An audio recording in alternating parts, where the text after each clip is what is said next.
Previously on the Wolfpack. I need you to get down to the conference and deliver the nuclear data. They're stored on LaserDiscs. All right, everybody. The Wolfpack has returned, and this time non-stop, like, balls to the wall, and then, like, there's a phone call, and Walkie Pie has to go take this phone call, but there's no one on the other line. And then there's a freaking drive-by shooting on motorbikes.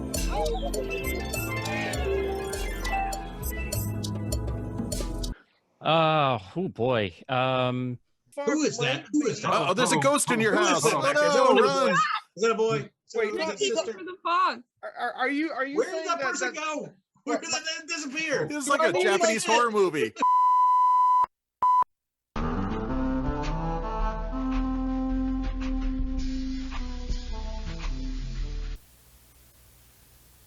has this weird sequence where he's kind of having sex with a pinball machine or something.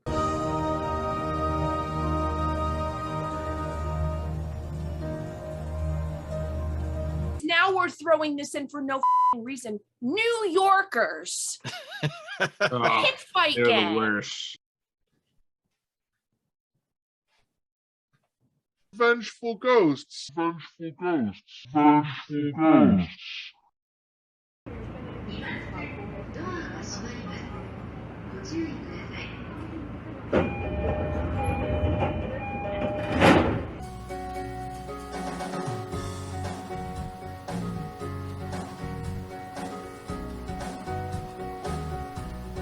Good job, Wolfpackers. You've defeated the enemy, and the world is safe again, thanks to you and LaserDiscs.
LaserDisc Wolfpack.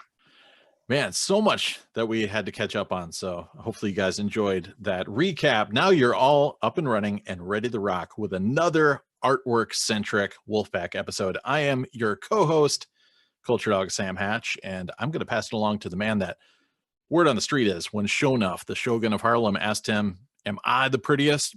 Bruce Leroy said, "Nah, you can't be, because this next guy is the prettiest." That's Ryan Cushing I'm talking about. What's up, Ryan? Thank you, Sam. I lost a hair versus hair match, so I am here today in my basement, sans hair. And tonight's episode is brought to you by Lagunitas the Waldo's Special Triple Ale IPA. Maxeene? Okay, let me get my drink here because I'm sponsored by Brian De Pamplemousse LaCroix. Nice. Maxeene, the LaserDisc Queen, coming at you from a gloomy day in Southern California. I have my Fisher jacket on, and we have Chud because of best covers. So I'll pass it to Shawn. Who's this guy? Hey, how's it going? Long time no see, everybody. I'm drinking piss. Kidding, it's tea and a Wolf piss. You sponsored by piss? Yeah, I'm sponsored by piss, full of it. Excellent. Yeah, it's good to be here, y'all. It's equally gloomy here. It's been raining all damn day. Yeah, and I'm passing it to Chris. Okay, and great to be back. I am sponsored by Snapple Zero Sugar, triple quadruple IPA with a nitro brew twist. maxed out to 69% alcohol. No, it's Diet fucking Snapple, and it's in this cartoonishly large thing. And we're gonna see if I can drink it and not die by the end of the podcast. Wow. And, so gracious to be let back on after I think I've been canceled on every episode that I've Usually been by on. the end, yeah, someone cancels you. Yeah, But so I'm ready to see how I get canceled tonight. we'll see. I don't know. We'll find out who's going to do it. So yeah, we're getting back into artwork again, and it is a pleasure having Shawn on board because I used to do a podcast with him and our friend Moiki, who you may know if you were back in the LDF day. Moiki's still in LDF, but he's around. He's around. He only interacts when I tag him, and when somebody posts like the craft or something. Yeah, that's kind of like a favorite pastimes. Ooh, I can tag Moiki in this and see if he responds. So. But yeah, we ran a audio only podcast for like about 11 episodes. You can check them all out. They're still out there floating around. But one of the episodes we did was best jacket art. And we also did a worst jacket art one.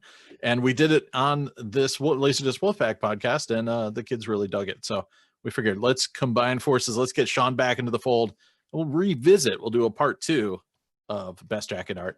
Doesn't have to be a top 5. Just pick 5 that you like. Could be this time we're kind of throwing out the net a little farther. It can be imports, it can be American, it can be box sets, old jabroni pressings, late releases, whatever floats your boat. So there you go.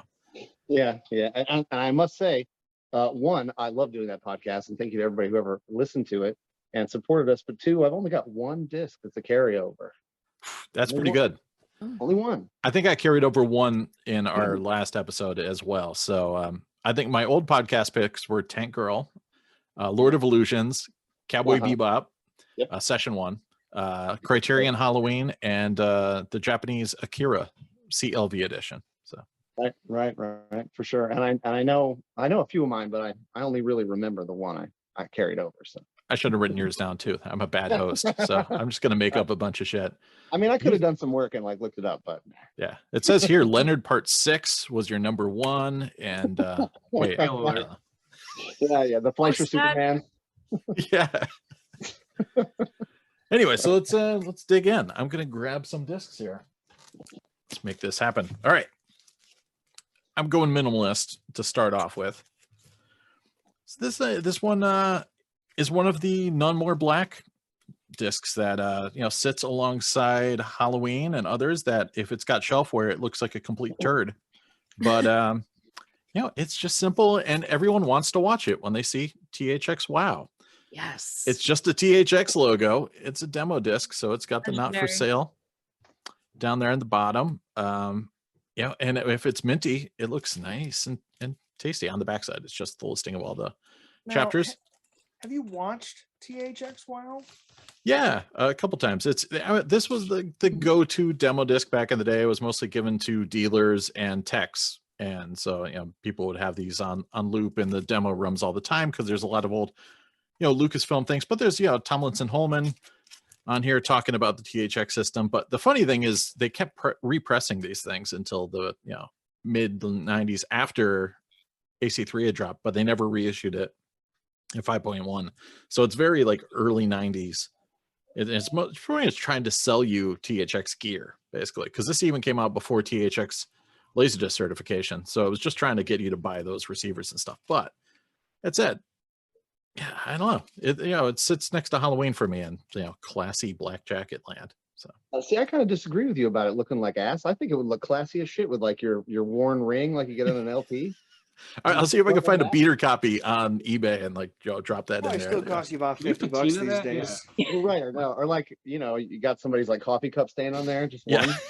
Like I guess it adds that patina. It gives you that realistic. Adds history to it. All right, I'm going with Super Jabroni MCA pressing. This thing is gaudy and tacky as hell, but damn, whenever I see it, I just want to watch it. Yeah, cracking the tubs, baby. It is none more pink, none more like turquoise. It's just rad. Yeah. That visual design reeks of like cigarettes and cocaine. like cocaine. like there's like a Devo record or like a Duran Duran record playing in the background. It's Duran Duran. Cutting and pasting. Rio. It's inside of a Corvette. and it's Still on convertible. film. I just love the commitment. It's you know, girls on film, yeah. like the stereo logo, the MCA logo, also pink. Yeah, they bring the blue over the turquoise up into the top ribbon. So it's like even the jabroniness of like the old kind of 80s pressing, like it just adds that extra little kick there. So Your jackets are so sharp. Like, how I can mean, you look not? at these guys. That's- Yeah, Yeah, crocking You they're didn't tubs. waste any space either. Like you got the full photo. Yeah. Yeah.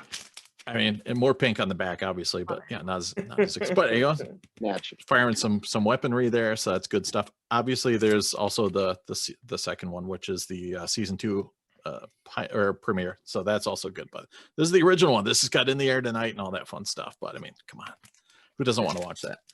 All right, what's up next? Going with the. I swore I used this one already, but apparently I didn't. Old favorite, Japanese Johnny Mnemonic. Yeah, it's got JM all over it. They just assume you know what Johnny Mnemonic is, or you can't pronounce it, so they're like, whatever.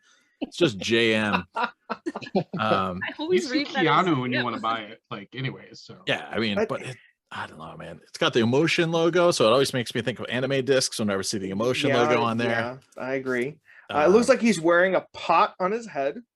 Yeah, man, that's VR City right up there, man. He's got some. I've never power seen the glove. movie, so.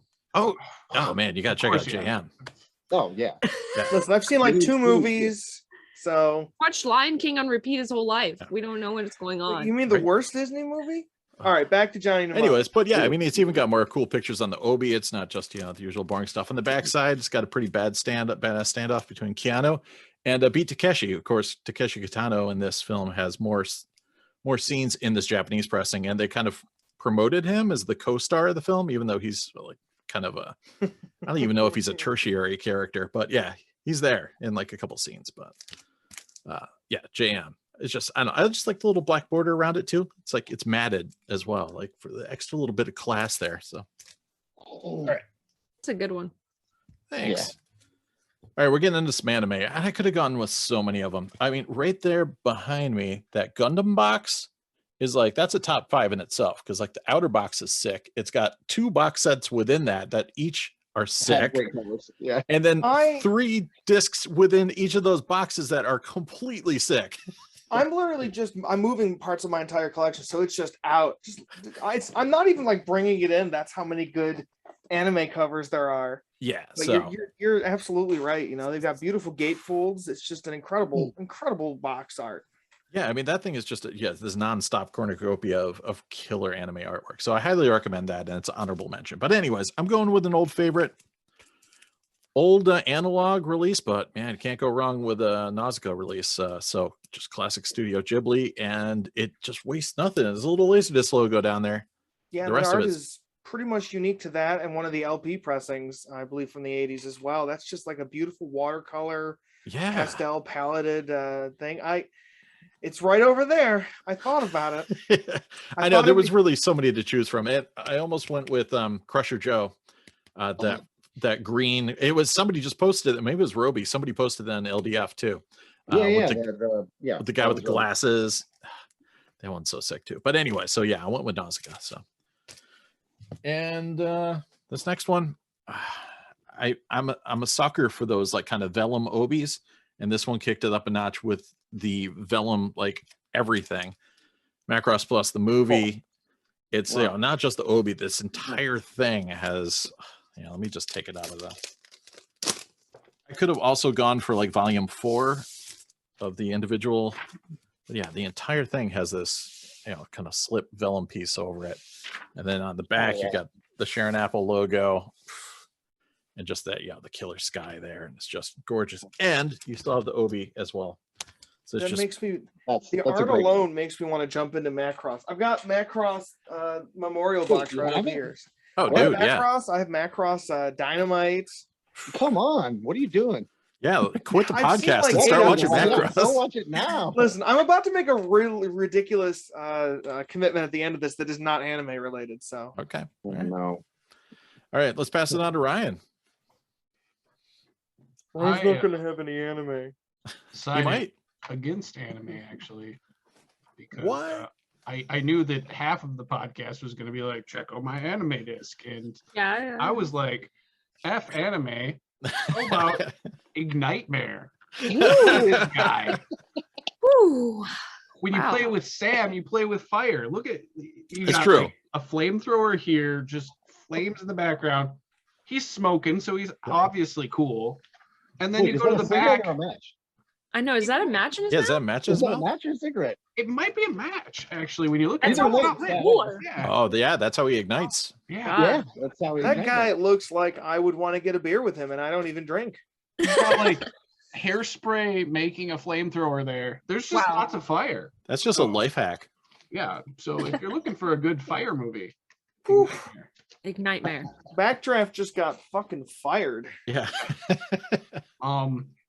this one probably has the best strategically placed swords ever.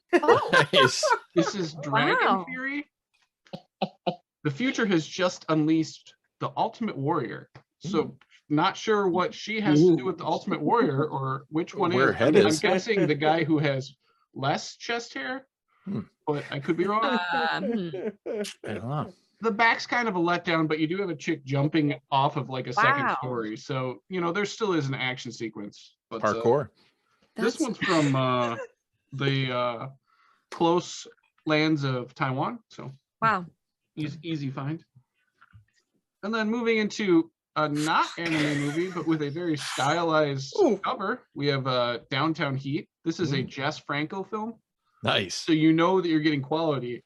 And then mix in like this amazing cover and you can't go Legend. wrong. That's legendary. And then the back is like a horrible cut paste job. Of Man. course. It looks like a Baldwin on the front. It looks like someone's Yeah. dad on the back. So it's definitely not a Baldwin. Yeah. You've got Mike Connors as the star. You know, Mike Oh, yeah, Connors? Mike Connors, obviously. Of course. So, and this is another Taiwan pressing. So they were going all out. They were balls to the wall there. Yeah. This next one is for the fans of the Ghetto. This is Ghetto Blaster. Oh, Yes. wow.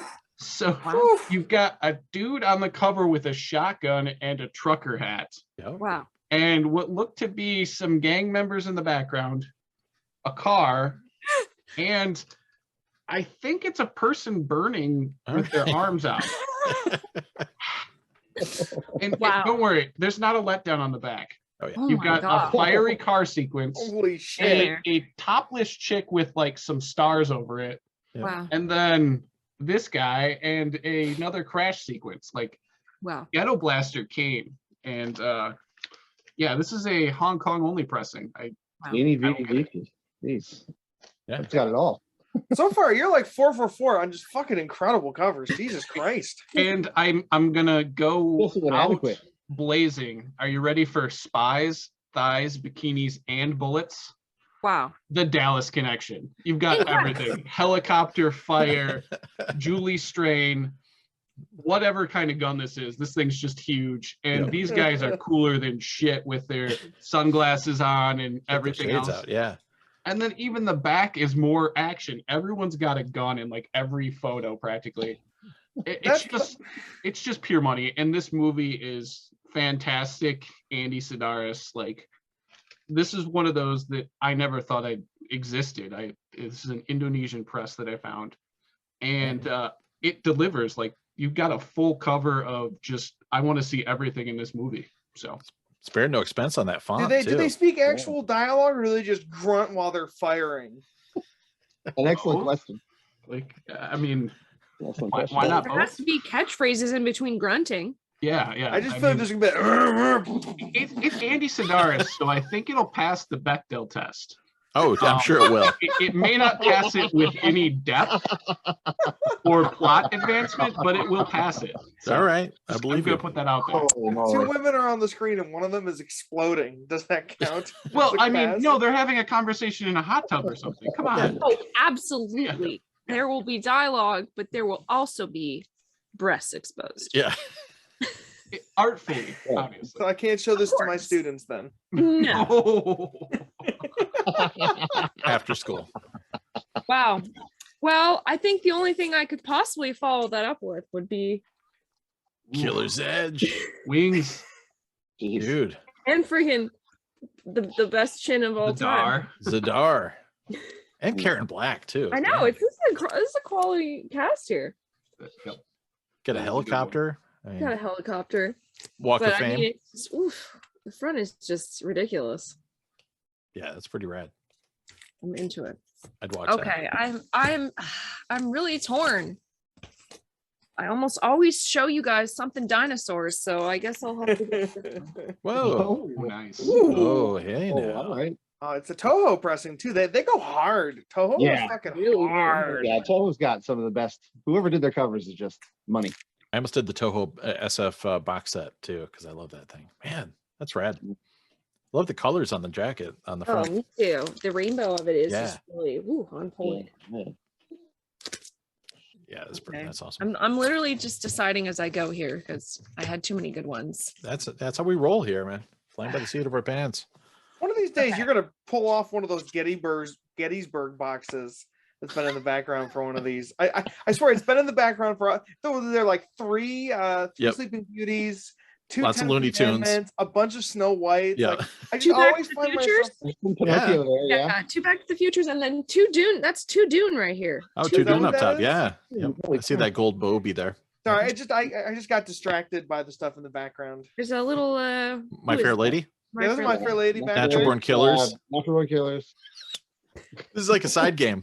Figure out what's in the background behind Max. Oh, Disney. Snow Those are White. all Snow You White or archive I collection. guess I'll just I'll I'll mention while we're here the missing thing that is normally here. There was an Oh, avalanche. the Dismas tree. Yes. Oh, it Dismas fell tree. apart. Rip. It died. So now I can see Oh. African Queen instead of the Dismas tree. Yeah. Were any of the discs on it returned to their sleeves? No, they were all loose discs that never Just had random. covers. Fair enough.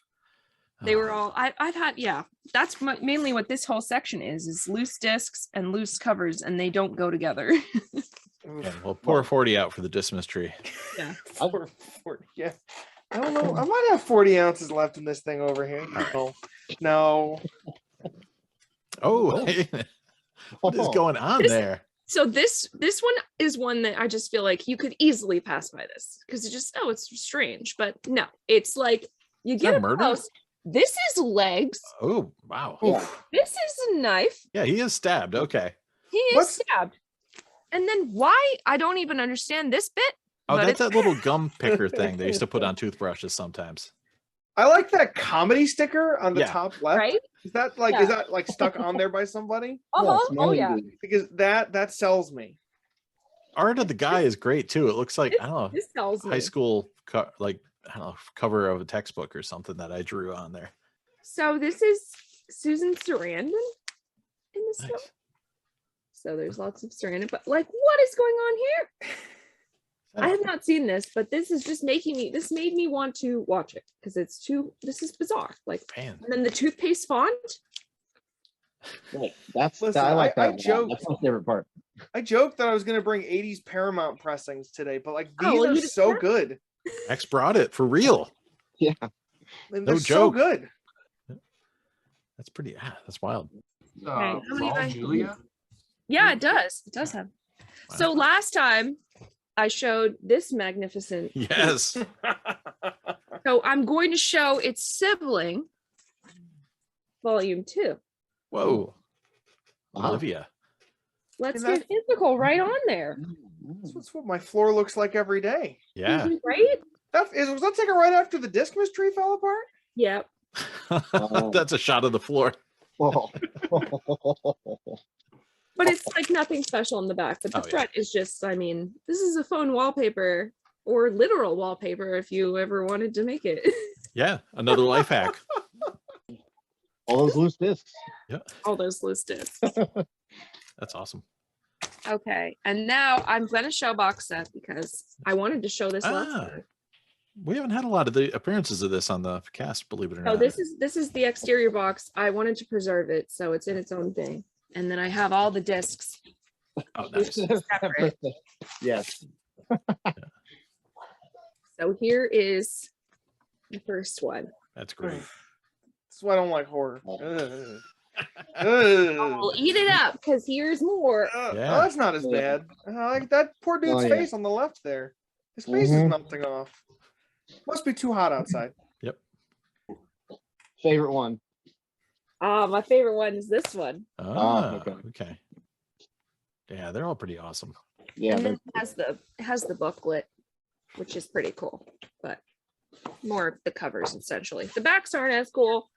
They're just kind of this vibe. The imagery like faintly in there. Yeah, that's pretty cool with the house in the background and everything. Yeah. Yeah, that's neat. But they're they're all the same, that same look. Yeah. But yeah, these are just, I mean, that's art right there. They really took the time to do that. Yeah, that reanimator image, that's pretty cool. Yeah, that might be my favorite. They're all really cool. And I have an honorable mention because I have to. Did you say an awkward mention? Yes, an awkward mention. She's got the cover for of that one with the breasts revealed. Yes. Well, this is my honorable mention because I've already talked about it. Oh yeah, Magic Kid. Yeah. Magic Kid has to go back because those splits alone deserve a look. Splits in the clouds. And a clown and a random clown. Yeah. Random clown, and then the Hollywood, and then this flying, like everything about this. Wow. The clown. Fucking clown. Yep. God, that clown. The clown seals it all. That's the rug it goes good with. Yeah. I need to like take a snap of that and tell that. So I've been telling my students that I'm trying to stave off bozoism in my classroom. I need to show my kids that. Yeah, I love the movie he's making too. He's just like, Oh, this one? No, This the is clown. Chris up here, and then here's Chris as the clown. Yeah, I don't know what's he doing there? Is he like He's crunking? doing karate. Yeah. Because it's a karate movie. Oh, karate movie. Okay. There's got to be a movie from like the 80s It's called a The karate Kung Fu movie, Clown. alright. I thought he was like throwing down in a pit or something. Like, Right. The breakdown's playing. Like Kung Fu Clown out there somewhere, right? I don't know of any clown movies that don't have Bobcat Goldthwait. I mean, it's him or nothing at all. Or we can go back to our favorite clown movie, Clown House. We haven't brought that up. Wah, wah. Yep. Oh, nice. Okay, well, I'll pass it to Shawn. Shawn, what do you got? Bring the thunder. I feel like mine's going to be the most boring of all of them because all of those were pretty great covers. But kind of like what Sam said about going with things that were simple kind of struck me because I think a lot of my picks before were like the most busy covers ever. Yeah. Sam and I were also talking about David Cronenberg the other day. Nice. He's got Crimes of the Futures coming out soon, and I'm really stoked for that. So I went back and I watched an older one of his and pulled out the Nice. Nice. the cover. I just think that's brilliant. Yeah, it is. You know, even if this is an image from somewhere else, like a poster or something, I don't care. I just love that image, and it goes with the whole twin thing, and it's just great. And of course, like Criterion always did, it's boring on the back. It's just a bunch of words and shit. That is iconic, though. Yeah, for sure. And the movie's really cool. Also, I really like this one because it doesn't just go for like floating heads and all that shit I fucking hate. And it's the Arrival box set. Nice. I love this, and I love that they continued it on the back and even went with this whole like triangle type thing. Oh yeah. With the the cool shots. Hey, fire. Not fire. It's a theme. Yeah, like I really like that. I think it's super simple. I'm a sucker for anything that uses like a mask for the text, so there's imagery within the text. Yeah. Well, sure. That, and I mean it's like matte and non-matte finish on the cover, so it's tactile too, Hell yeah. First anime, and this one's clearly the most beautiful one I'm going to show. Perfect Blue. Yeah. Oh. Hell yeah. Yeah, I thought about bringing that one. Man, that's just so pretty. I don't care who you are, whether you like anime or not. It doesn't really matter. You see that and go, geez. Take my money. Pretty cool, yeah. And I mean, the back's boring. Again, it's a bunch of text, but it's got the fish. So it's almost like she's there, because it's still got the roses and it's still got the fish, and she's gone. That layout's still pretty cool, though. Yeah. Yeah, that ties into the story of the movie. Yeah, I was gonna say it's thematic and stuff. It fits, So whoever did that cover had 2 or 3 brain cells. This is the carryover. Unlike us. From the Laser Discotheque podcast, and it's still a fantastic cover, and it's cool that they took like 2 frames from the movie and made it the cover. And then they incorporated the OB in with the cover image too. And yes. Yep. That is so rad. I mean, you know, you see the built up city up here in New York, and then Statue of Liberty there, and how much the oceans have, you know, have the seas have fallen and everything like that. It's just so cool. And that's from when they take off to go to Flossen's Paradise. Give me some heat, man. Back cover, you know, it is like lifted from the French one, I guess. And you know, it's just basic stuff. Just her ass is really all that was about. And then I was also talking about, like, you know, movie posters, like painted movie posters and things like that. And I got talking about O'Rai. And if you've never heard about O'Rai, you've seen his stuff with Godzilla and everything else. And I actually think I bought this disc from Ryan. Future War 198X. And that's just, I mean, look at that. Holy shit balls. Yeah, that's amazing. It's just a great cover. And, you know, it's got bonus picture on the back, which is also a great painting, which I think they use this as the theatrical. Oh, nice. Poster. And I mean, the Obi's cool too. Corner Obi, baby. The whole, you know what I mean? And it's, get out of here. I knew I was going to have one of them sneak in. Yep. Now you got to pay him.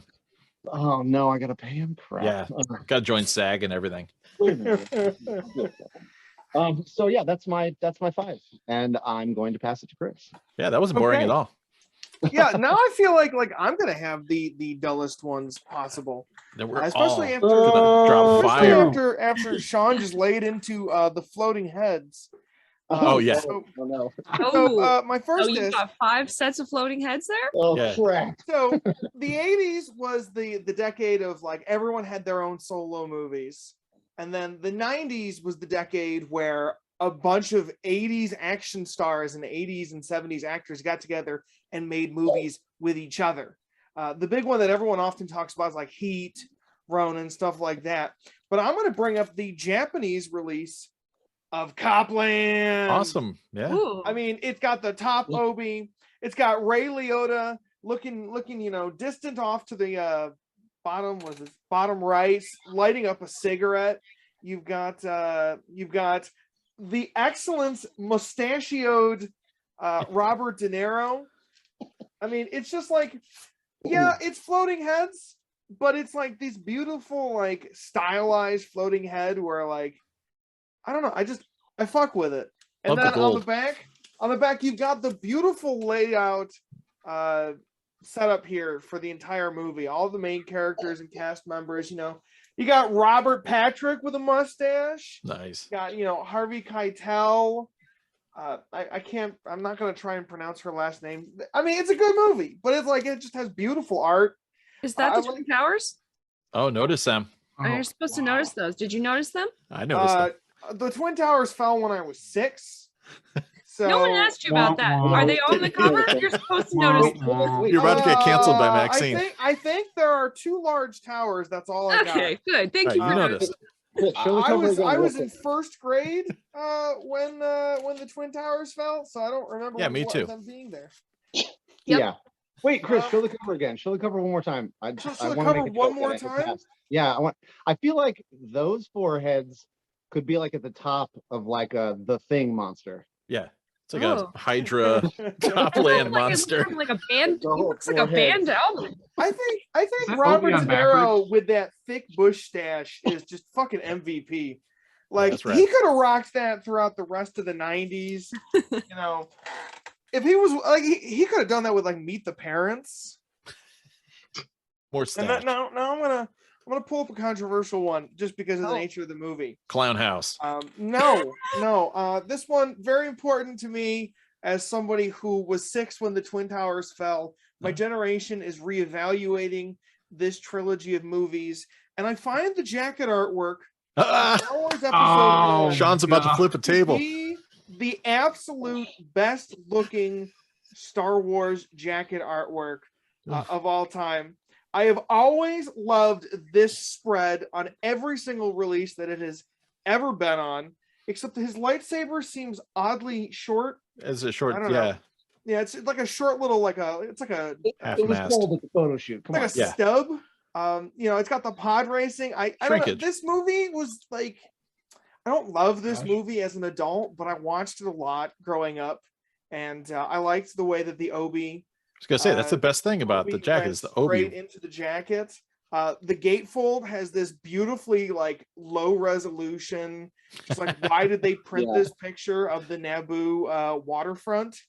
But on the back, just straight up beautiful action shot of the pod racing sequence, which is one of my favorite homages to Ben-Hur. I'm sure if Spencer was here, he'd be coming at me about, you know, Ben-Hur versus this movie. But like, I just, you know, I don't think it's a great movie, but I love this artwork. Yeah, I love this artwork. I think it's iconic.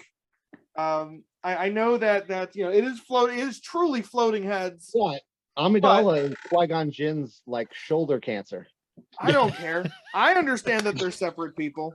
Jar Jar didn't even get on the front cover. Like I feel like we were robbed. Yeah, where's Jar Jar? Where's Jar Jar? It's like a little photo on the back. I believe Jar Jar is on the back corner. Oh yeah. On the back cover. Okay. But he is also, Ryan, up your button around the corner. Harsh. All right, now I got three. I had to dip into the treasure trove, the anime covers for the last three. Thank God. I thought you were going to say 7 Years in Tibet. Yeah, Sean's other nemesis. First one I'm going to bring to the table, Galaxy Express 999, the movie. Yeah, what's Maxine doing on there? Yeah. I didn't know I think you're ferrying a son who's lost his mother due to brutal robot violence through his trip across the galaxy on the Galaxy Express 999 train. So this is I don't know, like there's like a switch in style between like, I almost want to say there's almost like a Renaissance-ish like stained glass like church style to like 70s and early 70s and mid 70s anime. And then it like switches into modern anime in the 80s, and Galaxy Express 999 is right on the cusp of that transition. It's got this beautiful artwork with a lot of fine details, and then you flip it over and it's just got a killer spread of shots from the movie, character sequences, the trains identifier, lots of text that I can't read. It's a beautiful box. It's a pretty good movie, but we're here for the box. Gorgeous. Holy shit, I would drop it. That would have been great. Okay. I would do that in slow mo. Yeah, you know, if you could just like go good heckin' box art, maybe better than the movie, to be honest. The next one, so Sam brought out Nausicaa of the Valley of the Wind. I have every Ghibli movie over here. A lot of them have really beautiful artwork. Yeah. But the one that speaks to me the most is the LaserDisc issue of Princess Mononoke. I almost grabbed that one too. Now, this on its own is a remarkable cover. It's a picture of Ashitaka and his red elk Yakul wandering through the forest of the deer god. But what I really like about this is that it really speaks to the themes of the movie in terms of man's relationship with nature. If you look at the like American posters and like the DVD artwork, you've got the main character with his swords drawn, looking like he's about to go fuck shit up. It's clearly marketed as an action movie, but this is a more the wolves in blood. This is a more quiet, contemplative cover that I think really does a much better job of selling what the movie is all about, and that theme is continued onto the back cover of the sleeve, which is just a picture of the growth after the death of the forest from the end of the movie. Yeah, that's rad. You know, it's a beautiful disc, beautiful cover art, really speaks to me. Great picture quality on that thing too.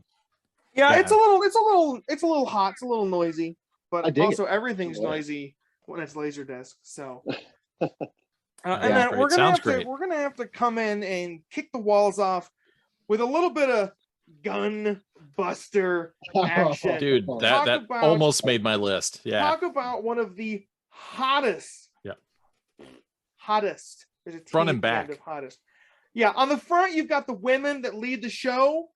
On the back you've got the gentlemen pulling the strings. Yeah, man. That's my new look right there. And like this is just such a fucking hot show. 6 episodes, beautifully represented in this beautifully colored box. And you can get this box for like 300 yen on Yahoo auctions. Criminally underpriced, yeah. Criminally underpriced, but it's just like, goddamn. And also, what I love is that this box doesn't tell you a fucking thing about what this show actually is. Let's see. I don't know. Max, if you had to guess, what is this show about? Cool pants. Really cool pants. Yeah. I'll show you the Really back. cool hair. Really What cool hair. are these men? Stylish responsible ties. for? That's a company talking about the environment right there. That's the EPA. Okay, so Epstein Gunbuster is about cool pants and environmental protection agency. All right. Yep. All right, we've Sounds rewritten about, history. that sounds about right to me. Sailor Moon is close. I thought about bringing Sailor Moon, but God, those fucking boxes. Yeah. 10 discs a piece. I don't have time for that. Yep. Holly brought up something just now, which was cool box art where it's one thing on the front and then it's something else on the back. And I guess this is an honorable mention because I totally thought about doing it. So Agent Ica, right, which is full of fan service. Just one of those animes, it's all about fan service. And on the back, it's just their butts. Yeah. Fucking incredible. That's hilarious. Yeah, it's so good. All right, that's my spread. I like it. Me too. Great picks. Yeah, man. Everyone dropped some heat. Great picks. I'm gonna go to blows over Star Wars over here. I'll fight you, Sean. Oh, Thunder and Mud. I'll drive to Florida. Sticks a clown. We got a lot of also Thunder, and I'm like, damn it, I brought Thunder and Mud. That's a contender. Oh man, yeah. Me and Holly are gonna mud wrestle here soon. Yep. I can't wait. Gonna pay-per-view that mother. That's You're on gonna be Sam selling tickets. You're the OnlyFans. host. Please like and subscribe and follow the link in the comments. All right, you guys ready for a wolf pick? Yes. No, give me. I need like 20 minutes. You have to get your shawl. It's gonna be a He simple hasn't one. Finished his tea yet. Yeah. He's knitting together. Yeah, we haven't been doing a lot of criterion, like a few, but we're mostly avoiding them. So I'm just gonna do 2 random iconic criterion covers, and you just fight over them. You can fight over the movie, you can fight over the cover, you can fight over the contents, but we're doing Train Spotting versus HoboCop. Oh. Throw it down. Which one's better? Which one I'm do you only throw out? picking RoboCop because they like actually made a stamped piece of metal to make that cover. Like That's pretty that was wild, a yeah. real object they took a picture of that they made. True. Yeah. So it is. Yeah, a one of a kind. Yeah. Yeah, that's That's pretty just fucking Renton. good. Yeah. Yeah. Fair enough. All right. Who's up next? Ryan, what do you got? The RoboCop wins. Okay. I mean, both of them for the Criterion Collection are excellent tier covers, but RoboCop. Okay. Fair enough. Haller, what do you got? Well, RoboCop's an easy choice. Yeah. It's a safe choice, but it doesn't tell me anything about the movie. It assumes that I already know what RoboCop is. I already know who's in it. I already know all the great lines. It's not like if I saw it on a shelf and I didn't know what a RoboCop was, this doesn't tell me anything. Train Spotting? I've seen Ewan McGregor full-bodied in Jedi robes. If I see him with a nice big cigarette of some sort sticking out of his mouth, looking all scrawny like that, I can tell we're in for a journey. I don't particularly love either of these covers, but I think Train Spotting does a better job of selling me. I'm Like thinking the like, concept, when right. I was like 15 years old and I had both of those laser discs, I watched Train Spotting first. So All right. Nice. All right. What do you got, Max? Well, I think everyone here knows how much of a RoboCop fan I am. So I know. Yeah. This is probably, you should be excluded from this. I don't know. I feel like I'm on the same kind of boat as Holler here with the content of the covers, but on just sheer content of film, I mean, it's RoboCop. All right. Listen, RoboCop is, All right. I would watch that movie 10 out of 10 times over Train Spotting. For the Well, Well, record. yeah. I mean, it's definitely a more Shot in the fun dick film. by Yeah. RoboCop. I mean, Bitches leave. You can't get that in Train Spotting. You just get a weird poopy toilet scene. Pretty wild. Awesome poopy toilet. I'm going with Train Spotting as well, just because when this dropped, I don't know, I was like a big fan of the whole kind of art behind the film. I even had a sticker of this with the logo actually clear, and I put it on my guitar. So for like a while, I was always rocking my guitar with the train spotting sticker. So I was all in on the kind of aesthetic of it. So I'm going with that. Yeah, but I mean, that said, RoboCop. I mean, come on. Yeah. Yeah. So RoboCop speaks for itself, which is why they don't have to market it with RoboCop art. all right, RoboCop wins by one. Then. Let's see what the And kids hey, if you're spending $120 on a disc, you better know what the fuck it is already. Yeah, good point. There's no blind buying Criterion CAV sets. No, Yeah. no. It was a little tougher back then. Yeah. Maybe doctors were doing that. Yeah. Yeah. RoboCop. All right. Yeah. Them Like corn good cob cop movie. pipes. I'm just imagining a doctor going while like talking to a patient. That's how they write. I'm making reading doctor's handwriting. RoboCop. All right. All right, let's tear into these suckers then. Yeah. And so I just got a box of random kind of hand-me-downs, including Japanese Close Encounters. Sans Obi, but yeah, it's just the Criterion version. Dumped. I like the cover. Yeah, dumped over to Japan. We've got is it sealed? No, it's not sealed. Gingerbread Man with Embeth Davids from Army of Darkness. So this guy's eyes. Oh, I guess he's like a murder victim or something. I don't know. It doesn't look like anime eyes. Gingerbread. This is the best John Bon Jovi film, The Leading Man. Oh, Apparently, wow. Yeah. Apparently this sat on the shelf and became like a 98 release or something in Japan, but it's a 96 movie. I don't know. But yeah, there you go. Late John release, Bon man. Jovi. Can't believe they shelved John Bon Jovi. I know, right? I mean, come on. It's also got Sandy Newton, so that's cool. He sent me an upgrade on Vanishing Point. Nice. I had a water damage copy, so yeah. Ooh, It's one of my favorite films, so It's great.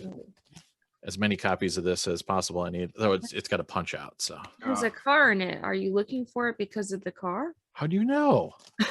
If you find it, shoot me a text. It's because you saw a movie with it referenced in there. Come on. Yeah, fair enough. Also, Tales from the Dark Side, Volume 1. Didn't have any of these. I want those. Cover art's rad. So Yeah, I the want gargoyle those. there. So They're all sick. I have all the Those are US so, ones. so cool. Are and the like, Japanese ones different? I'm not sure if it's got different episodes, so we're gonna have to do some comparing and contrasting. So I think it's slightly different episodes, and there's 8 of those. yeah, and how many Image ones are there? 6? 5. 7? I 5. think All it's right. 5. Yeah, I have 5.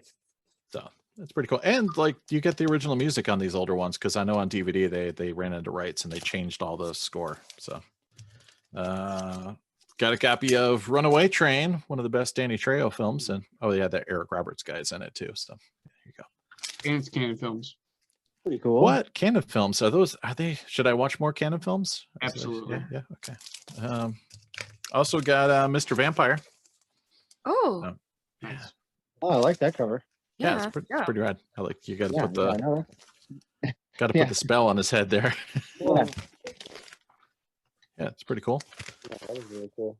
And just a random G Gundam. So this is like one of the controversial Gundam episode series when it's a different timeline, and it's just basically like Dragon Ball but with fighting Gundams. And, oh wow, that's It's cool. one of the few Gundam shows I don't have any of. I've got Gundam, Z, ZZ, W, yeah, P6 War in the Pocket. I got all this bullshit. I don't War in have the any- Pocket's great.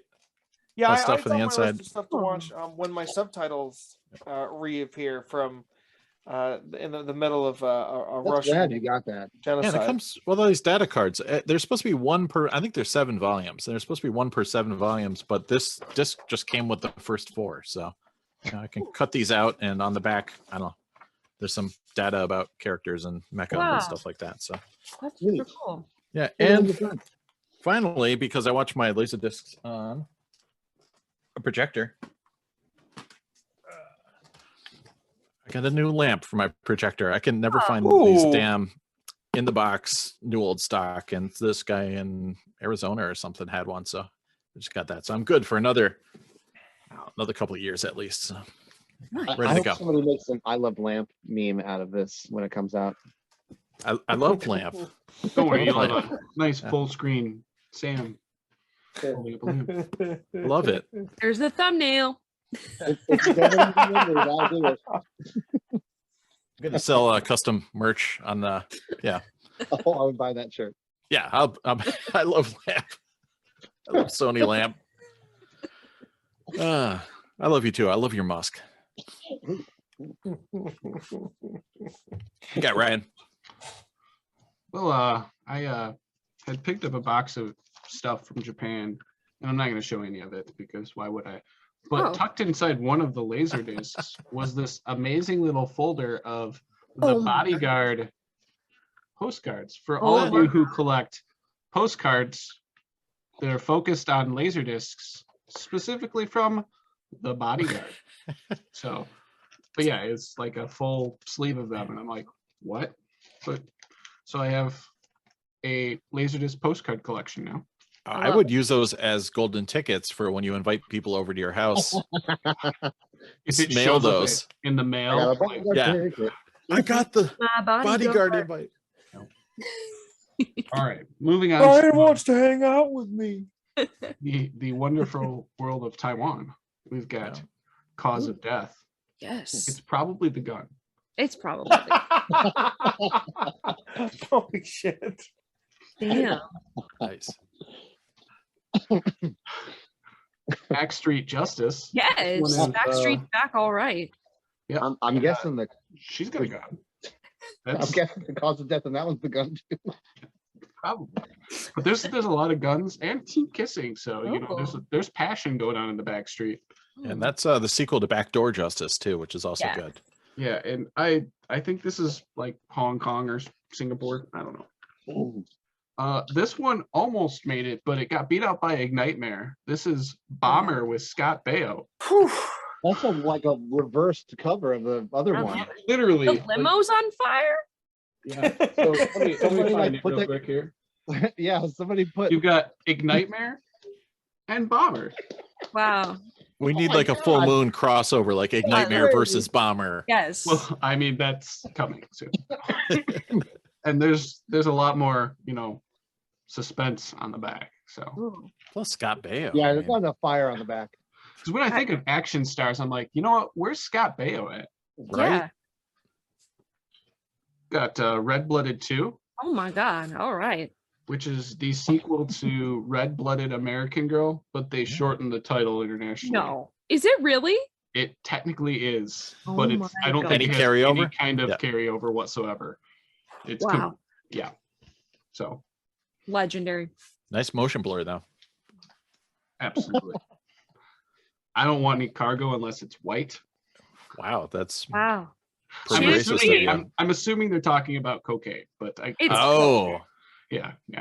not human trafficking. But it's got heavyweights David Bradley and Shannon Tweed, and you know that her acting chops are definitely why people watch her movies. Absolutely.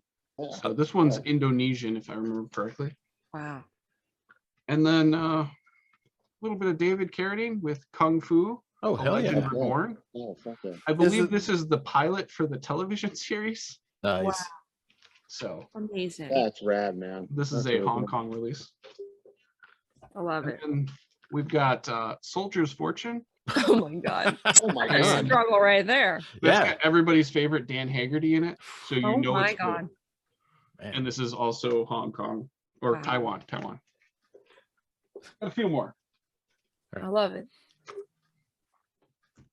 Is anyone a fan of Anna Nicole Smith movies? Of course. To the Limit. Wow. That's Also P Wow. Entertainment and yeah. Explosion. Bad Guys Explosions. That's it. God. Yep. Silhouettes on a big bomb in the background. Can't go wrong. Grenades, girls, and guns, man. Yes. We've got Sweeper here. Wow. Sweeper. That's about a janitor, right? Yeah. And it's got Ed Lauder and who else is in this? C. Thomas Howell. Oh. Wow. You know it's going to be good. It's Yeah. got two guns on the That's cover. got star power in it. Yeah. Is he wearing a House of Pain ball cap? What's that say? So, God. It is House of Pain, actually. I'm like, no Oh way. my Yep. God, dude. That just made my night. What a catch. Oh my God. All Tied Up. Oh, Ooh. hello. with Whoa. Zach Galligan Oh, wow. and Terry Hatcher. What? It's misspelled Cast as by Is it each? each Galligan. yeah, but it is Zach Galligan. Mm. I think they got it right on the back. Maybe nope, it's wrong on the back too. But it's correct here, but wrong up here or over here. Brilliant. Incredible. Yeah. So Wow. thank you. I think this is Indonesia. He was great in Gremlins. Cool cover. Yeah. I wasn't done with this cover. Gremlins. Jesus. We've got some Jungle Law with Jeff Wincott. Wow, that's my favorite kind of law. So Favorite kind of this is Wincott. this is an Indonesian release, and we got a little bonus here. We've got Street Law with Jeff my Wincott, which is Wow, the nice. exact same movie and looks completely freaking different if you look at these covers. Yeah. These not only are the same movie with different titles, but Stop. look absolutely different. What? So, No way. Can you have jungle law in the street? yeah, check it out. Unless You know, the streets in these jungles. Oh my jungle is a God. metaphor The for the street. streets. The Oh, street the is the jungle. Concrete Oh jungle. my god. Mind blown. All right, here's another one that's a mind trip. Temptress with Yes. Julie Strain and I believe Linda Blair. Yeah, Linda Blair. Of course. But this is actually the movie Sorceress, which is the U.S. title. Oof. So yeah, I don't know what they were thinking or why it has a different title like this, but Fewer syllables. yeah, it's I this guess. is a Malaysian release Wow. Okay. for the big Malaysian LaserDisc market. Yes. It's a thing. Yeah. I learned so Moving much on, from this. we've got Vault of Horror Volume 4 with Oh. T. Dalt, Lou Oh. Diamond Nice. Phillips, and Christopher Reeves. So you know these Wow. are good episodes. Yeah, Yes. wow. Oh, shit. So that's actually just Tales from the Crypt episodes from 100% is. Yeah. But for whatever reason, I think these are like Philippines or something. I don't even know. They Yes. title them different. There's 3 known versions. Like there's 1, 2, and or 1, 3, and 4. Yeah. Bill has 1, and we don't know if 2 exists. We assume, but it's never been proven. Wow. That's pretty fantastic. Project Vampire. Wow. okay. That's insane. Something. So you know it's going to be good. It's a Taiwan release. And we're almost done. Got a couple left. Here we go. Heaters. Oh my god. American Tigers. Incredible. Rothrock. Yeah. That's Cynthia Mustache. Rothrock. You've got Sam Jones. Just I mean, look at you that. could stop there. That's Wow. good enough. Oh. That's- Normally I would. Wow. That back But- cover is better. I found this movie that like was known to have like a French or German PAL release, but nothing on NTSC until now. Oh, now we're my talking. God. Yeah. So we've got Drive with Hell Mike yeah. Dacascos and Kadeem Wow. Harrison. And this is an Indonesian release. And yep. Damn. We didn't know it existed until it popped up. And then you roll the dice, and every once in a while those things show up cracked. This did not. And I tested it. It's not rotted. So Gosh. I'll be watching that soon. But Excellent. That's definitely like some 96 design too on that cover. Yeah, I Yeah. love the graphic. Yeah, the, Oh, yeah, the font. garage graphic. Yeah. 100%, yeah. Yeah, love it. Yeah.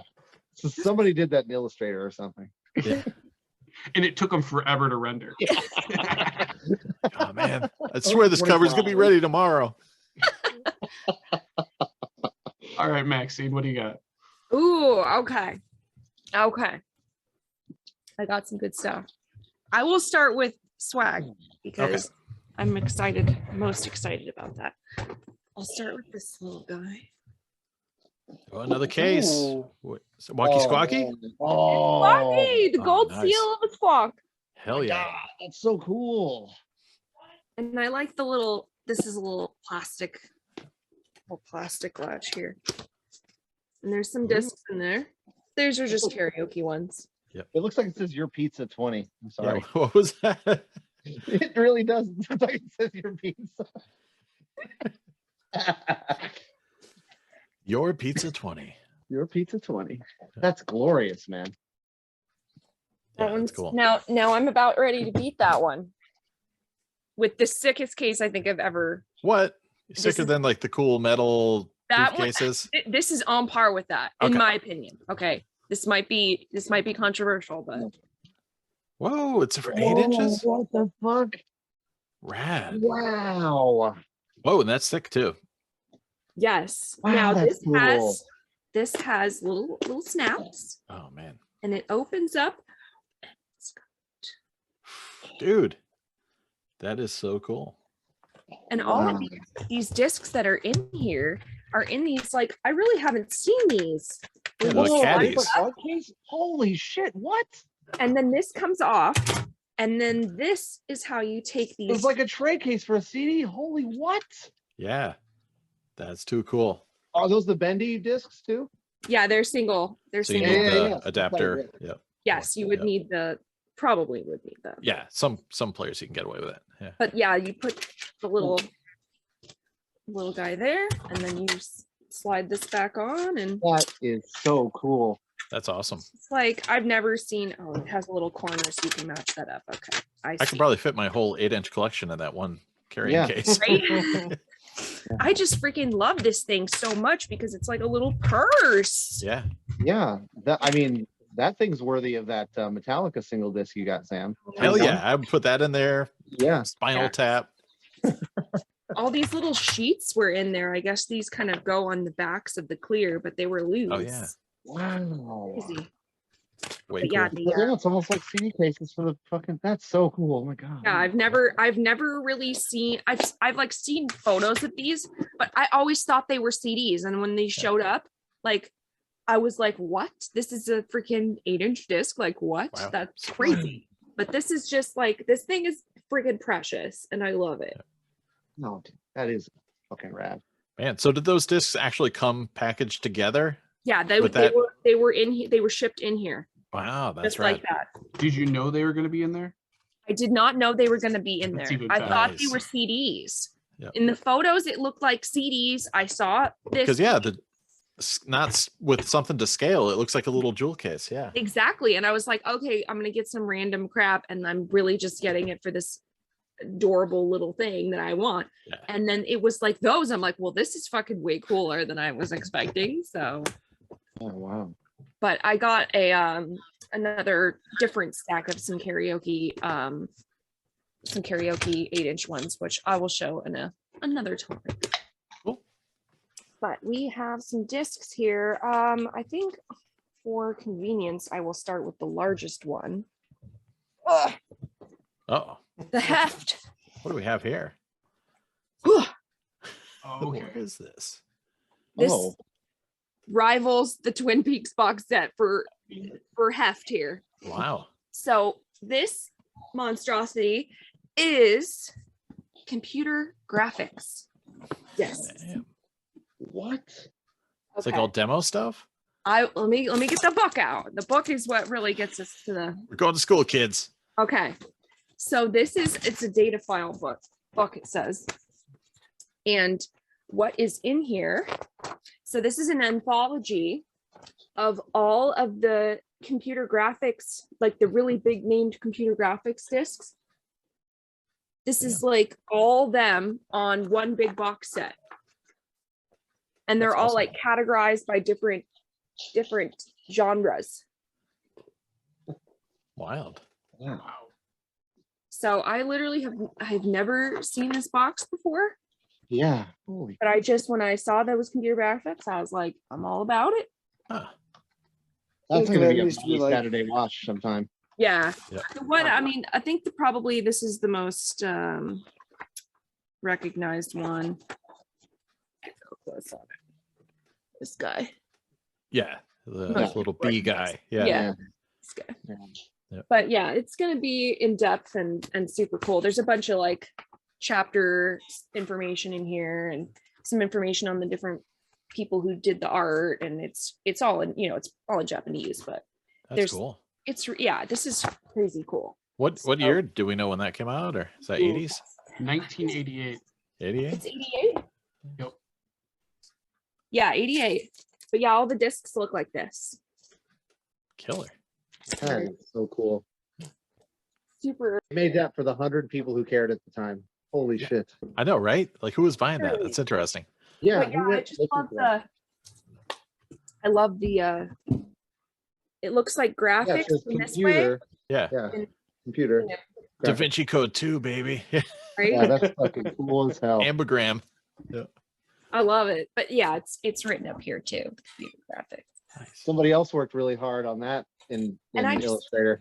I freaking love the silver sheen to this. Like, Yeah. I've never really even seen something be like this. Almost like kind of The Toy steampunk Story box, maybe. look. Yeah, Toy Story Yeah. box was the thing I was thinking of. Also this- featuring this computer is like- graphics. Brushed. This is more like Brushed brushed. aluminum kind of Yeah, thing. like when the Toy Story box is more kind of like Silver. yeah. Yeah.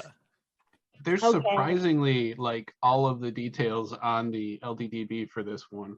Oh, who put that in? Oh really? yes. Let's Henry? yeah. No, it's NSA. Oh, It okay. looks like they Cool. added it, but there's a complete context listing with link, and then it's 521 minutes, all CAV, Wow. chapters and everything. Yeah, that's a lot. Yeah, really impressive, and it's published by Polydor of all things. Yeah. Shout out to That's Vinny. There. Yeah, right. Well, that was a super cool one, but I got a Brotarian box. And 3. yep, we're on Grail Watch now. We only need number 1, unless there's a 4. Okay. I have 2 and now I have 3. Nice. We have Breaking Bad. Oh no, just kidding. It's Sun Chase. Woody. I like that. I like the look though. The I know. tough guy I just look. Yeah, like I mean this has to be good. it's good. So good. And this is, I mean, ooh, this is a must-have for me. Oh, Shirley. Man, I forgot she was doing workouts too. I never even knew that. I just can't even believe this. I love her. This When I is- think of workouts, I think of Shirley MacLaine. yeah. Definitely. It's probably routed too. I didn't even check. Oh my god. We will see. We will do the workout, incorporate it. Yes. We look forward to feedback. This is clearly a beater, but I'm super stoked to have it. Yeah, you still got it. That's cool. I've never seen a copy that's not just run believe through the ringer. Like, I believe it. It's just, I mean, I freaking love Wow. American Ninja. Oh my god. Yeah, look at that. the disc is surprisingly decent. When you Good. look at the jacket, the disc Yeah. it plays. So I was just amazed. Someone I'm- just rented it I'm and then happy they just with spent all weekend fucking the jacket and left the disc nice, Jesus Christ. pristine. It's not a VHS tape, Sam. Oh, I'm sorry. I get that confused. Yeah. That is That's right. definitely a PP treasure. BP treasures. Oh, what do we have here? Story spelling. I thought that was That's Tori. not bad looking. And Belzer. I love it. I'm really jazzed about this. And I Patrick almost thought Muldoon. it said Patrick Stewart at the bottom. Nice. That actually looks decent. Yeah, it's because it's Tori spelling. Yeah. I don't even know who that is. So. Her dad paid enough money for that cover or whatever. Yeah, freaking 90210. Come on. You don't know Tori spelling? Jeez. I know. Time. Oh my gosh. All right, I'm saving. Oh, I'm gonna save that one for last. Okay. All right. Ooh, Nice. That, yeah, I can get behind that. I mean, Ron Perlman, right Perlman. there. yeah. Yeah. I recognize that mug. Oh yeah. Yeah. That needs a Criterion release immediately. I mean, looks just as good as Robocop. Right. Oh, nice. Yes. Yes. I haven't watched this yet, but I really like special effects things, and so anything behind the scenes, and that's what I believe this is. Yeah, those Yeah, are cool. they're really cool little docs. Yeah. Cool. Yeah, I love the creatures. I mean, and they're done with like this 90s, like, and the masters behind the puppets and, you know, whatever. Exactly. Perfect. Oh, I'm stoked now. The wizards. Yeah, the wizards and THX and stuff. It's really great. I got this one solely for Sarah Jessica Parker. I have no idea what this movie is. Floating heads. Yeah. Still sealed, so no one Well, no, else. you can see their chests. Oh, okay. Yeah. Yeah, Well, It's a little, deep V. There's a little V. Yeah. little collar here. And he's just imagining them. That's like what he's thinking about. And all they had to say was a superb cast, so I'm sure the movie is terrible, but We have 4 stars up there. Yeah. that doesn't from, mean like, nothing. Yeah. From who? Like the No, dump it's the New truck York Daily Chronicle. News. Yeah. If Siskel doesn't have something to say about it, it's the Pusha. Daily News. Whoa. Okay. I like That's it like the that. box right there. I think decent. So I grabbed it. Nice. I got a little lot. And these were in there. Oh, nice. Back to back. Ooh, 2 guns on that cover. Oh yeah. Bear and Van Peebles. It's a left hand and a Christopher right hand. Peoples, yep. I love the ridiculous value price stickers that are just like 3 inches. Like, Boom. I love it. Those are the only ones I leave. I love those. I was really stoked to find. Oh, that's Nice. classic. Yeah, that's good stuff. Oh If god. you say so. It got turned into a TV series, but sadly Rick Springfield left and he did not reprise his role in the TV show. Sadly. Yeah. But it's pretty cool. It's cheesy. Yeah, it's fun. Okay, I got a couple more. This is an upgrade. My other copy's a I beater was gonna cover. say I thought you had that. Yeah. Yeah, this is That's in minty. like freaking immaculate shape, so I'm stoked to have a better one. We'll see about the disc. My disc is good at least. Yeah, you could always do a trade. nice. Aha. Oh, okay. Are you haul complete yet? I'm getting close. All right. That's most excellent. I don't even mind the heads. That's I think I'm all on a motorcycle complete. Okay. How about haul RDJ crossover complete? Oh, I actually might be All right. Nice. in that. There's different levels. So I'll show this one first because I got this completely for no reason because I thought I was getting something else. Oh, Dennis, yeah. And I was Wow. like, what the hell I know where is this is And I opened going. the box, Yep. And I couldn't believe it. This was not what I was expecting, but I was God, like, that okay, artwork. The guess I have Dennis surprise. now. Coming your way, Chris. Oof. Yeah, if you need this, Chris, it's gonna get shipped to you. I heard it's his grail.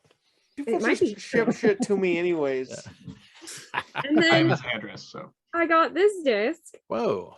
which That I don't looks know if magical. it's even on LGDB, but it is an NHK dinosaur disc. Yeah. Yeah. And I don't know if you're like learning factoids about dinosaurs, but Oh, you're learning. I'm a fan. Nice. it's That's approximately 54 minutes, so it's not the most in-depth dino delve Wow. we can have. But not But bad. this one, There we go. Oh yeah, all right. this was What a my color.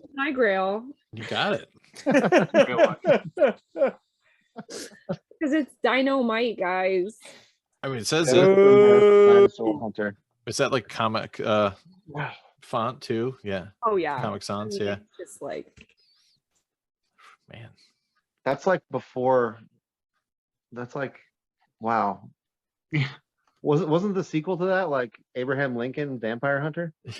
Abraham Lincoln and Dennis the Menace, Vampire Hunter. Yeah. yes, 100%.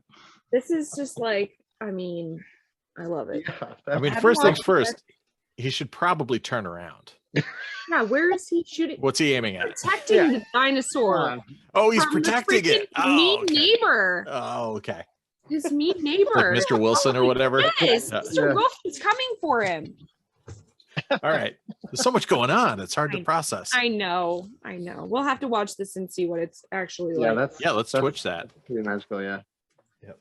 Can you watch things on Twitch? Is I that- don't Yeah. know. You're not As long supposed to. as long as you don't save the VOD, yes, you can. Ah, okay. Here you go. Sean Well, knows. I'll stop there because that. How can you? Well, I'm a Twitch streamer. Yeah.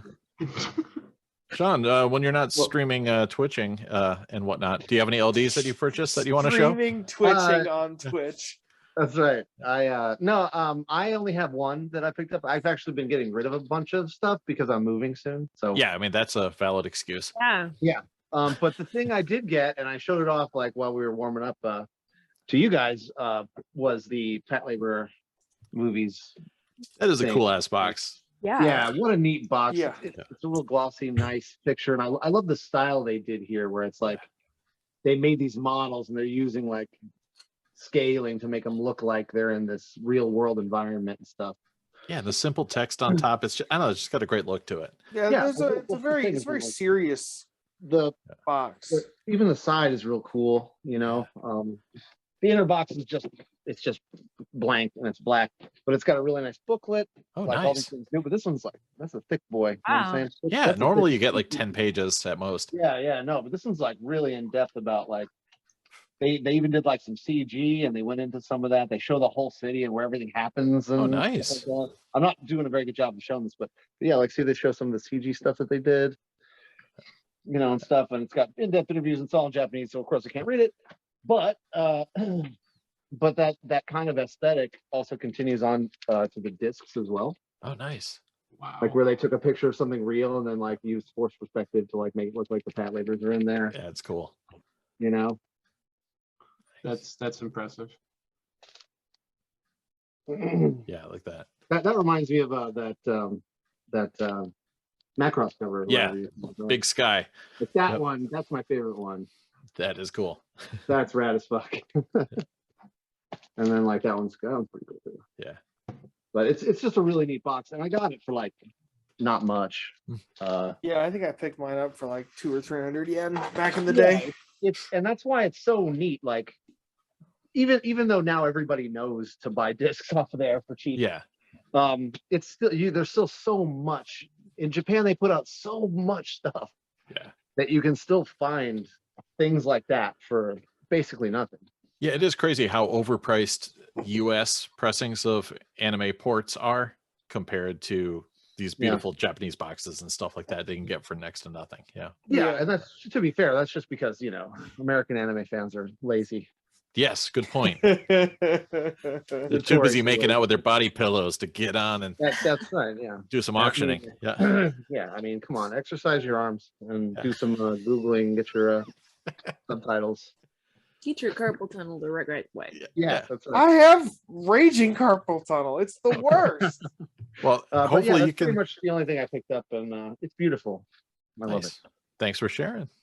Thanks. All right, Chris, hopefully you can lift boxes with your carpal tunnel and show us what you got. Well, I've been doing a lot of work to remediate or fix that. Yes, I can lift my boxes. So I think I have all Japanese stuff.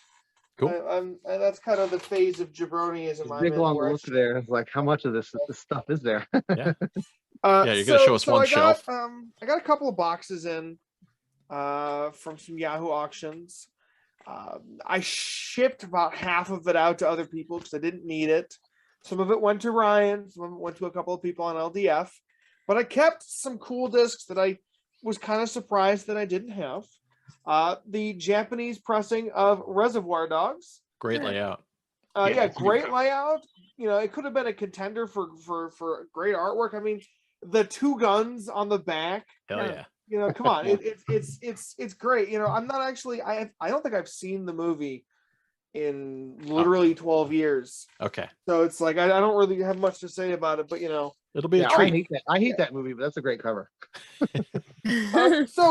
Oh shit! I dropped it. It's a carpal tunnel, man. No.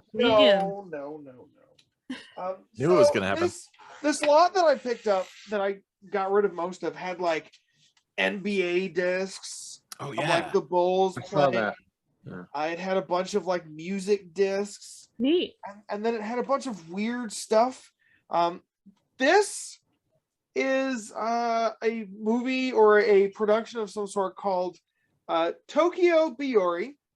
And I have no idea what it is, except it's got a very modern, like, director approved. Yeah, that's like late 90s Criterion's Yeah, that's sticker.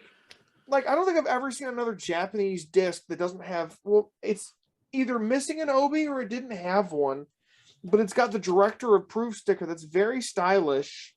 Yeah, it's probably just the sticker obi. Usually if they have those on there, they don't even bother with the obi. Yeah, it's I don't know much about it. It's a late 90s disc. It's 98 release. It seems interesting, so I'll probably check it out at some point. Might as well. I got like some like French ass movies in this particular lot. Wow. Zazie, that's all I know about it. She seems very happy. She's in a like good it. mood. I Hanging hope out on the metro. again another one. Another one of those, like, it's from 1960, so it's old as it's got that pre-French New Wave kind of flavor to it. I don't know if I've shown this one, but Luke sent me the widescreen copy of Starman that he highlighted a couple of weeks ago on our last episode. It's one of my favorite movies from John Carpenter. I love it. Disc looks rad. I haven't actually watched this pressing. I usually just pop in the Pioneer Special Edition. Then we have the big reason that I purchased this lot. Again, it wasn't a very expensive lot. It was one of those random lots that just cropped up. But I saw that it had a beautiful copy of David Lynch and Mark Frost's On the Air. Their kind of follow-up program to Twin Peaks. Oh, yeah. I've never seen it. I have no like preconceived notions about it. But Lynch is my guy. You know, even if I don't like everything he's done, it's just so fucking interesting. That I like it. It's fun. It's very zany. So yeah, I love the 70% off sticker. Yeah, that's great. It's got a 70% off sticker. It was 2,560 yen at the price that it sold for. You know, this is like one of those things that like I don't think it's been issued on DVD. Maybe I've got a bootleg DVD, but it's just a copy of that Laserdisc. Yeah, it's you know it's got a nice picture of just like Lynch on the back. It's a very like I don't want to say over designed, but it's very like it's like very designed. Yeah, they were probably trying to move copies, and that didn't even work, judging by the 70% off sticker. I'm looking forward to getting into that. I got a Looney Tunes box in this lot. Oh, nice. The Stars of Space Jam. That's a good one. I have a shitload of Looney Tunes Laserdiscs at this point. I'm sure there's some that I've never seen before in this collection. Space Jam's a good movie. I'm sure this is probably better than Space Jam. I would imagine. I'm guessing, yeah. Probably as well as baseball. And then we have a movie that I've never seen before, and I walked out of watching this movie once because I just wasn't feeling it. The nice THX box set of the Rocky Horror Picture Show. I think it's finally time for me to nut up and put this one in the Laserdisc player. You know, did you walk out of like a public screening? Did they throw toast at you? No, my in high school, my sisters and some of the neighbor kids were like, "We're gonna watch Rocky Horror. It's this great movie," and they're watching it. And I got like 20 minutes into it, and you're like, "I'm out." I was like 16 years old. I didn't understand what was happening. I didn't vibe, but I think I'm finally ready for it, and I think I've got the appropriate context to finally kind of sit down and appreciate this one. Beautiful box, very nice minimal design here with the lips and the stylized title. Some real good screen caps on the back. You know, I've never seen it, and if I don't love it, maybe I'll pass it on to somebody else. Who knows? Have you seen Phantom of the Paradise? Oh no. Yeah. He's just getting ready for the Tim Curry episode. Okay. Yeah. Okay, Give yourself some Phantom of the Paradise. Again, I made some trades with Mr. Cushing over there. He sent me a few discs in exchange. You've Got Mail. Nice. It's a late release. I actually don't remember this movie at all, but my mother had the soundtrack. It's a great played it in her car for the next decade after it came out. And I know the story that it's based on very well. There's a musical. I can't remember the name of it, but this is an adaptation of a very old kind of Shop story. Around the Corner. Yeah, but that's not that's my favorite movies. Don't be shit talking. No, I'm not shit talking it. I'm saying that I really like the musical that's based on or adapted from Shop Around the Corner. Gotcha. And I can't remember the name of it, but they did a. Gosh darn it! I'm gonna remember it, and it's gonna kill me. But I'm sure it's gonna be fucking rad because it's the internet in 1998. And dude, it's more like You've Got Grail. Yeah, if you've like AOL, then that shit fucks. So it does. Then I got Leon. Oh, Integral. The Integral edition. And I'm gonna save this for when my buddy from Long Island rolls in because we watched a theatrical cut together when I was out at his house. And then everyone in our little group chat that we have, our podcast chat, was yelling at me because we didn't watch this version. Yeah. And I was like, well, it's not on HBO Max, dude. And now I have the real HBO Max sized disc. Great Obi too, just like Fifth Element. It's a beautiful, Right very, very striking photography here. And then Gun. Super. Yeah. Hell yeah. The other Japanese copy's got a really cool cover in Obi too. It is nice, yeah. Yeah, and I've just got like a few more. Luke sent me a box. It had this in it, which is, I believe, Hokkaidan. It's like a random single volume of a long-running OVA, and I don't know anything about it. Just like my random G really Gundam nice, really disc. nice, like really nice, minimal, very sparse jacket artwork. Yeah, it's nice design. A lot of shit going on the back. I don't know. I have no idea what the fuck this is. Beautiful corner obi. Yeah. Like the visual design of that corner obi. I gotta love a corner obi. And that's nicer than most. The last thing I got is Luke found this box in his travels. He often will. What he'll do is when he's in Japan, he will find large boxes, and then he will send me a picture of them, and then he will say, "I don't want to carry this on my back with me." Yes. And I'll say, "Okay, put it back." Yeah. But this one, he like, I don't want to put words in his mouth. He like almost like insisted that this seemed really interesting. Like he almost was like, I don't know, I've never seen anyone with this before. There's not a lot of copies of it out there. So this is Machine Robo. Oh my god. And then it's Revenge of Kronos. Nice. And it's a full 44 episode program that I don't know a thing about, except that it came out in '86. And 80s anime is pretty unhinged in a good way. Hell yeah. Is that like 11, 12 discs? How many discs? Yeah, it's a solid, it is 12 discs. Wow. The only disappointing thing is that you can probably see it. It's got some water damage and mold. Yeah, that's just humidity. That's not like water damage. It's not black mold. It's Japanese humidity. It's fine. I've never ever heard of that. What, having poxed discs? No, that anime. Machine Robo? I've never heard of it. And when I checked, because he was sending me information, Luke is never enthusiastic about anime. That's just the way he is. But he was like, this looks cool. Yeah. And there was like two listings, or two like people have this in their collection. That's it. It's not a well-known program. He cut me. There was like we couldn't figure out a market value for it, so he cut me just a price, and I paid it handedly. And I always love supporting my boy Luke when he's off in the land of the rising sun.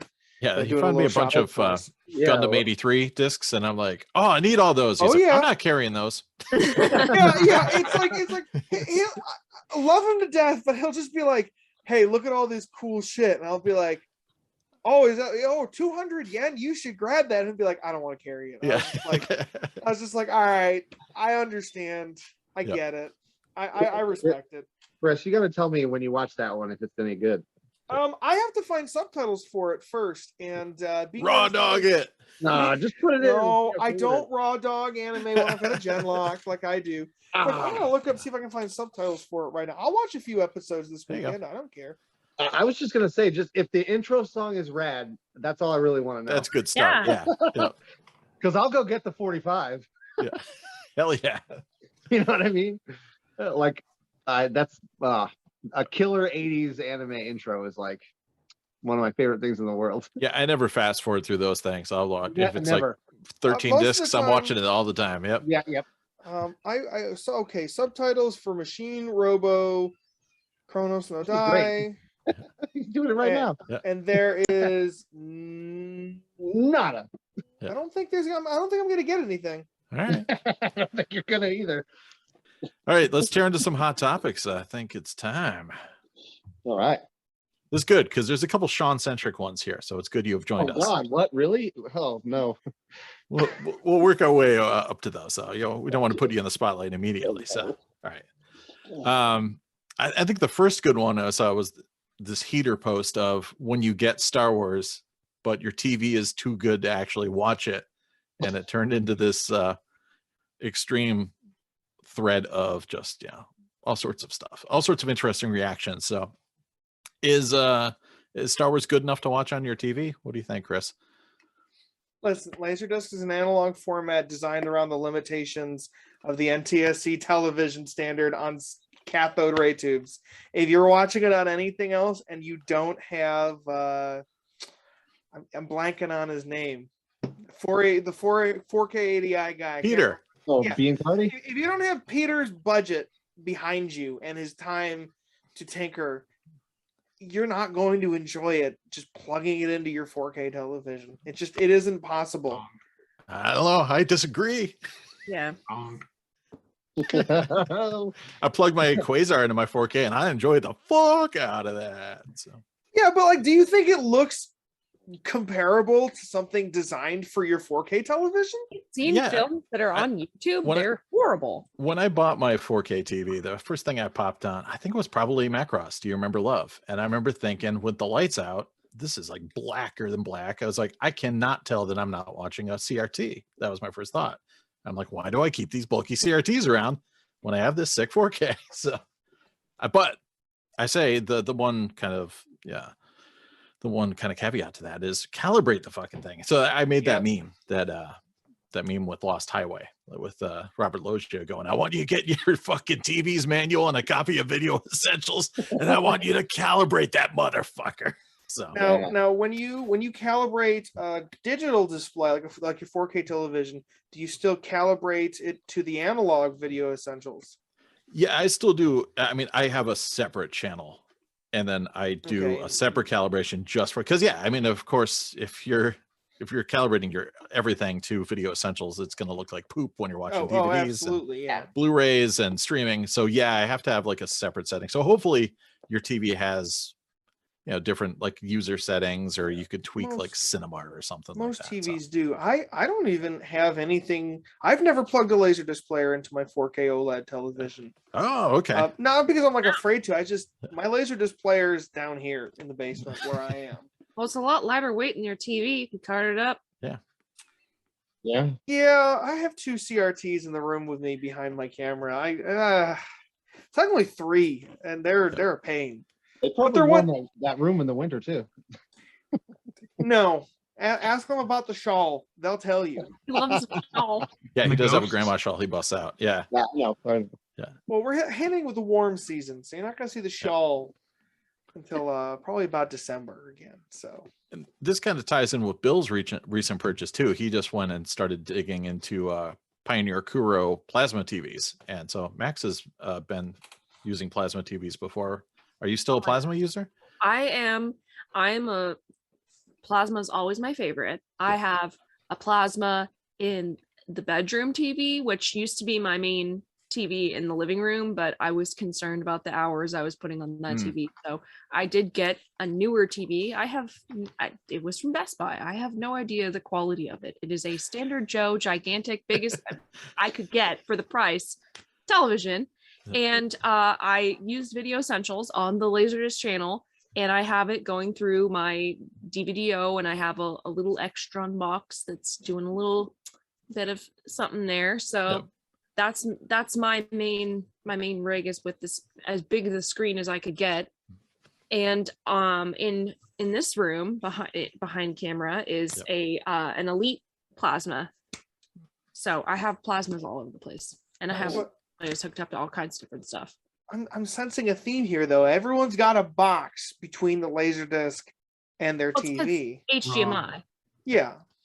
That's what's right. Ryan secretly has some like pretty simple setups that I raw dogged my X9 and my S2 into just an LG panel, and it looks really good.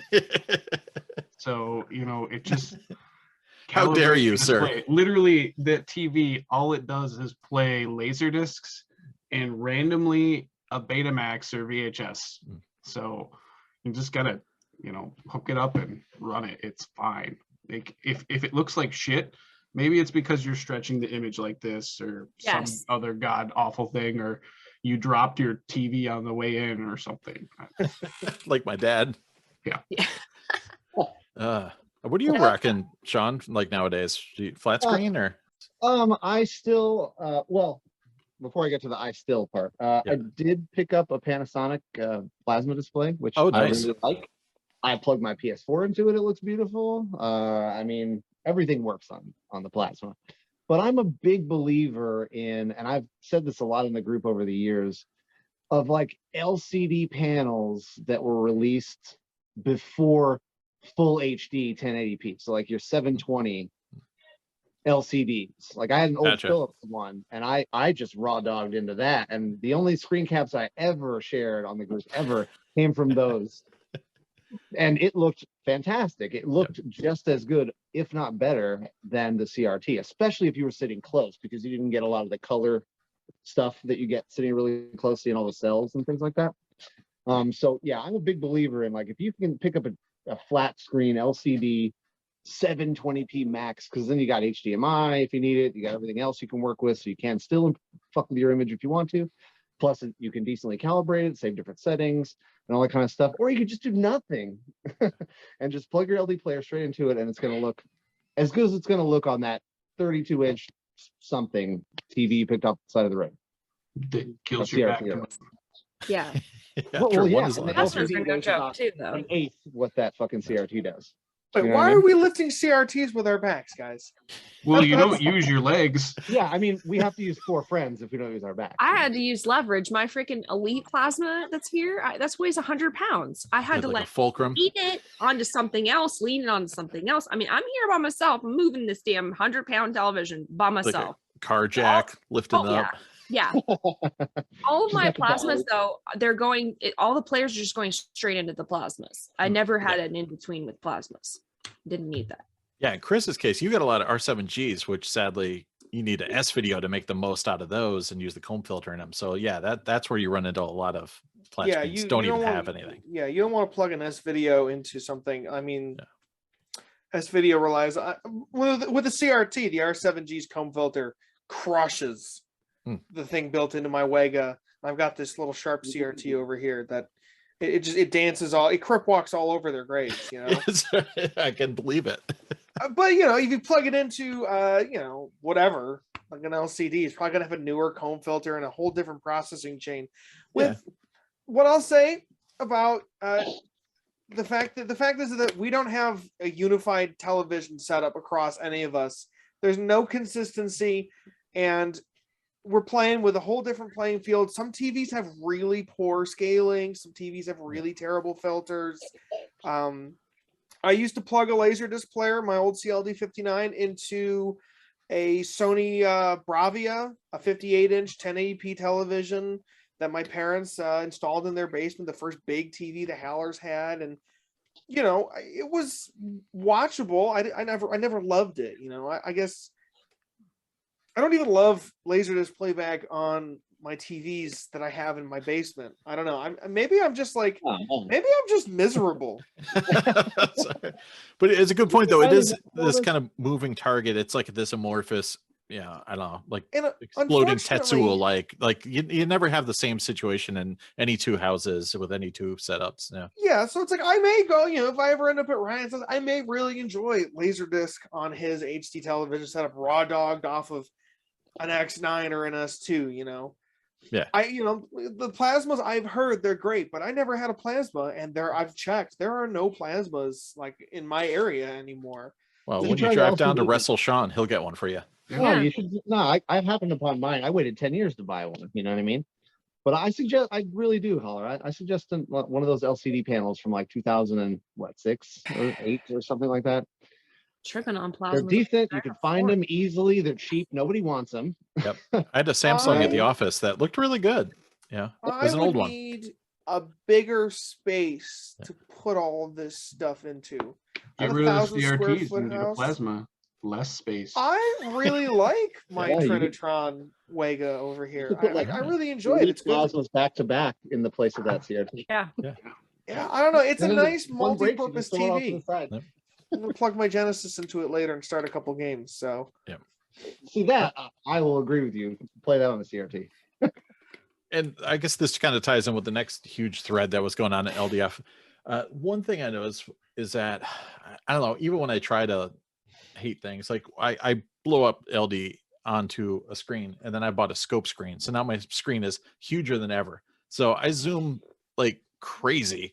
And I notice for any one thing that I don't like about the image, when it's that big, I discover something else I really like about that image. The depth, the gradations, like, just something realistic and cinematic about it that pops out at me. So That's it. I know. I can't complain. I'm gonna have to come and see this setup because on your way down to it- Sean's, it- drive to drive me, if sideways, If and you're then blowing up a laser disc with an average of like 400 lines of analog resolution onto a big scope screen, I think I would die. you might, but it's glorious. I think I would poop myself and then fall.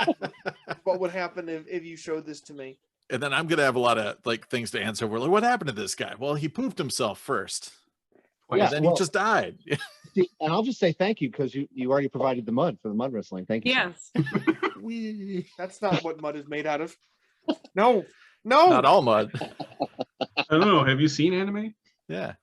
Anyways, so the other thread was talking about Blue Velvet. I don't know if anybody else here is a David Lynch fan, but Gary in LDF was saying about how there's no good looking version of Blue Velvet on LaserDisc. So that spurred on this whole thing where I dragged everyone I had off of the shelves. There's 2 releases from Warner in the States. One's got a blue stripe on the back and one's got a gray stripe. I had the blue stripe one. It looked pretty damn good. But I don't know.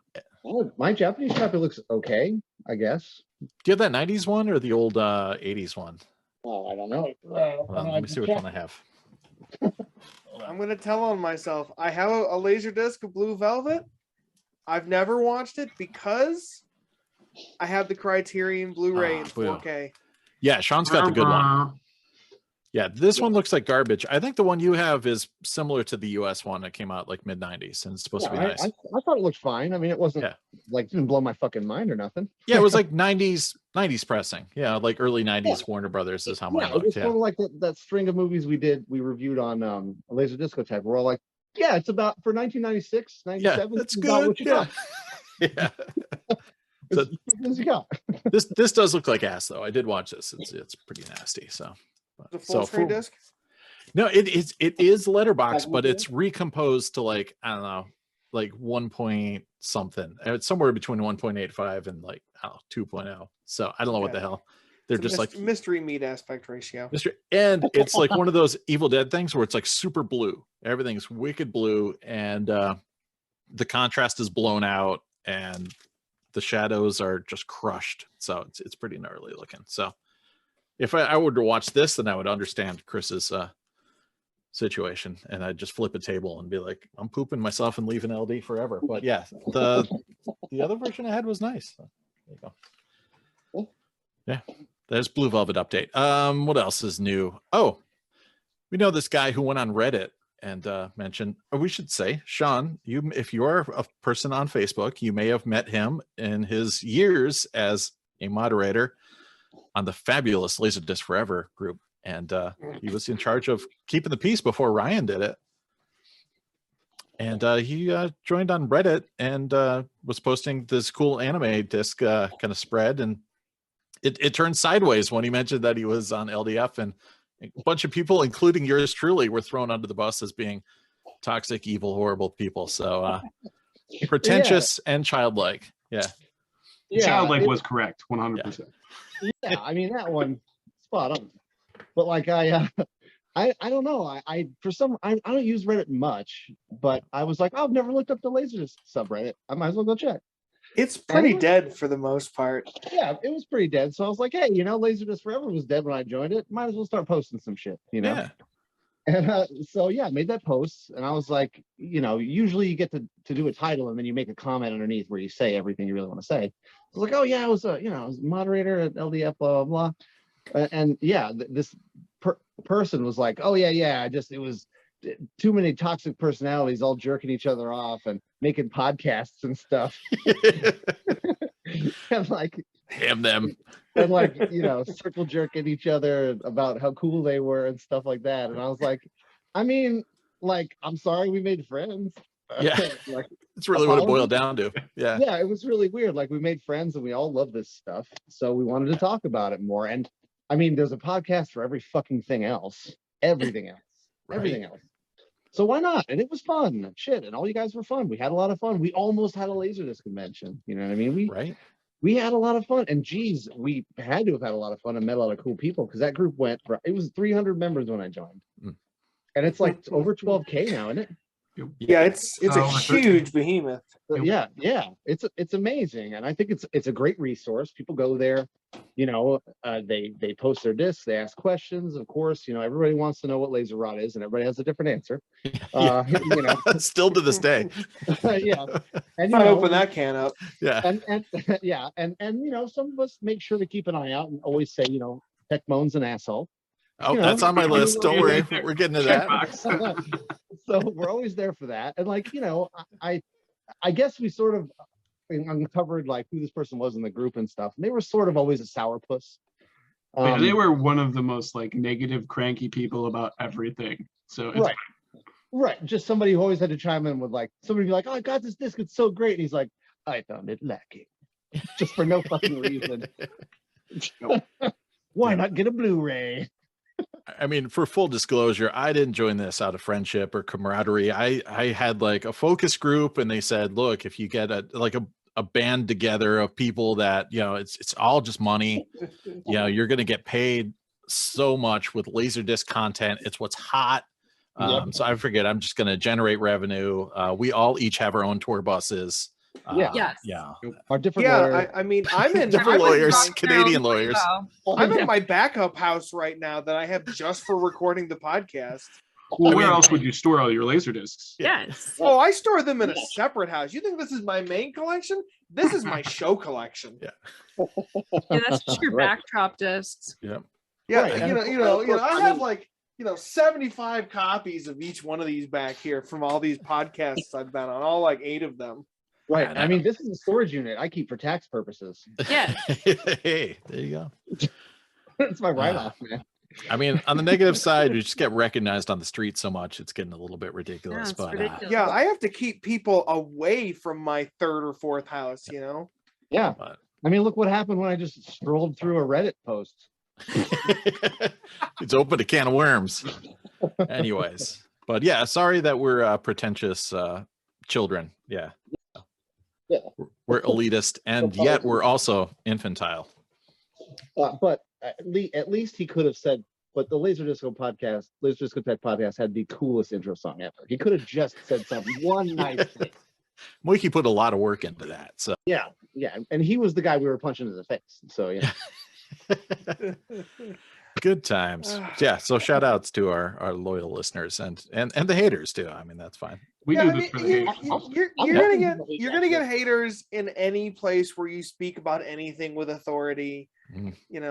Someone's always going to. People have already hated on me. Well, in that's the comment easy. section. So maybe come over there, Ryan. I will reorganize your discs. I will put them in random order. Promise? Yep.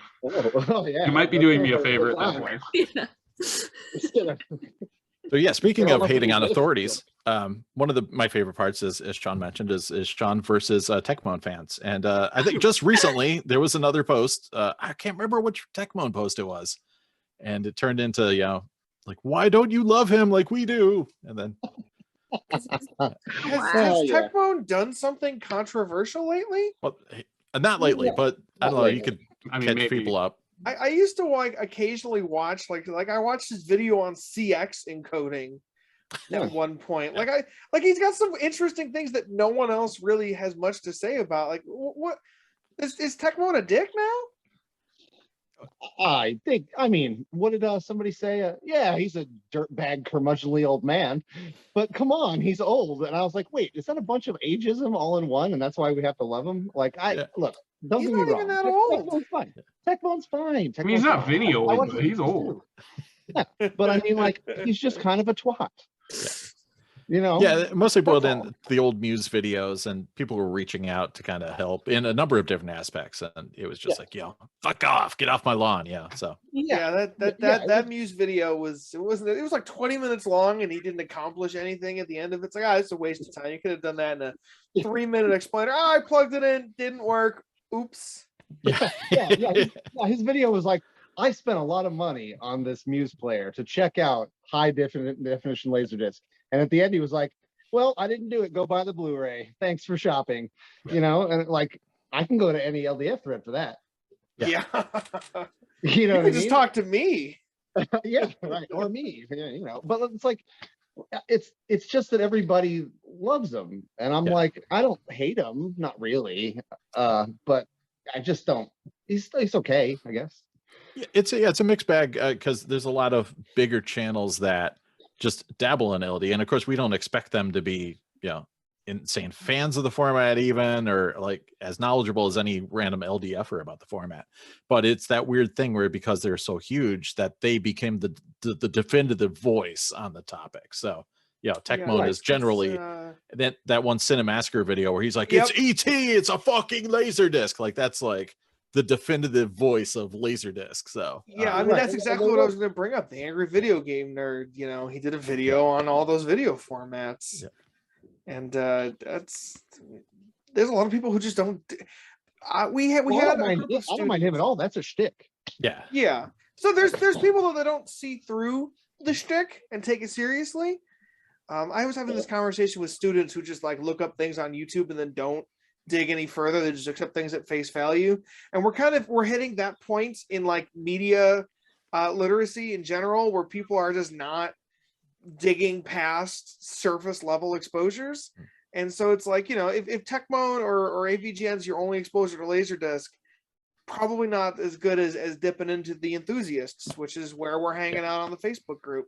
Yeah, I think the best case scenario, and I know Shawn is a fan, is of a larger channel that covers multiple formats and then just focused for a short period on LaserDisc is Technology Connections. A fantastic channel that I recommend heartily to anyone I ever talk to. And like going back to it, like to what Sam said, which I think was a great point, is that there was a time period after those videos came out where he discussed LaserDisc where it was like every new member was like, oh yeah, if you want to know anything about LaserDisc, I just joined yesterday, by the way. Here's this tech mode video. Yeah. You know? and it was this thing where there were some members who were like, hey, I'd like to help you fix your broken player. So you can actually like watch this stuff, maybe do an addendum or an update. Like, hey, I actually got to watch these and I can review them and actually talk about them with some experience. You know, and that was the last we heard of Shawn. Yeah, he got attacked by Howler's ghost. Yeah, that's right. He came over and slapped the phone. He's like, shut the fuck up, bitch. But yeah, he was just an asshole about it, where he was like, no, I don't want to fix it. Fuck off. I don't care if you watch my videos. Eat shit and die, you know? But yeah, like Technology Connections is a great channel, and they did a bunch of in-depth videos about that. Even fucking Needle Vision, which I fucking actually despise. Yeah. I watched those videos because they were in-depth, they were informative. If he needed to correct a problem, it went right there on screen after it was released. You could watch it 2 days later or something, be like, I made a mistake here, here it is. You know what I mean? And like that's the kind of thing I love. And that's why his channel went from like 8 subscribers to like whatever it is now, 2 million or something. It didn't take long. It's only been like a year, 2 years, something like that.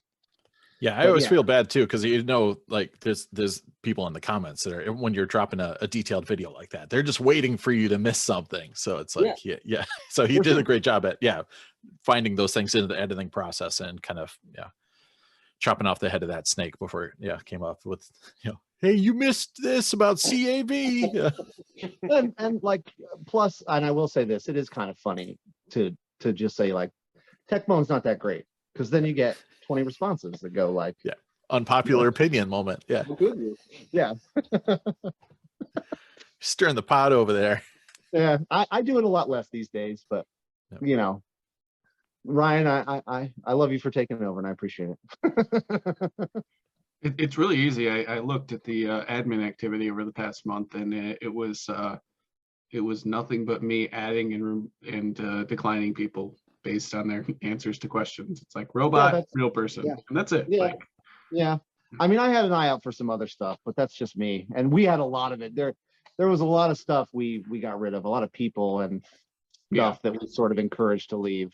You know what I mean? It seems like all of the real scummy people have either left or we have unceremoniously kicked them out. Or were you modding, Shawn, during the great VHS invasion? Oh my God, yes, man. Jeez. That was awesome. It was like an entire VHS group just like all joined LDF the same day. Yeah. So somebody posted like, hey, I just got a LaserDisc, and it was the disc itself, but he was like holding up against his crotch, and in the middle hole you could see his dick. He's like, am I doing this right? Is this Yeah, what's he been thought he done? was in the VHS group. Yeah, Yeah, it was right. all talk about treasures and pee and stuff like that. PP Yeah, treasures. Yeah, PP treasures. pee And like, treasures. see, that's the thing. Like, their whole group is shitposting. They basically a Yes. VHS shitposting group. Yeah. Yep. And like, I get that, but we weren't it. Yeah. You know, we weren't that. You know? Ryan thankfully created the proper shit posting group. Yeah. Oh yeah. Which, by the way, if you're not a member, Yeah. you should go engage in some LaserDisc shitposting. Quality. Wait, I think the best part is that Dylan, who created LaserDisc Forever, is like one of the most active users in Ryan's shitposting group. Yes. Yeah, Dylan's more active in the shit posting group than the group that admin creator. Nope. Perfect. Yeah. Yeah. And I think the greatest meme I ever made, I made for that group. Which one? It was the laser rot Vaping one. Sphinx vaping one. So good. I'll do an overlay. I'll get a copy of that. Yeah. You gotta dig for that one now.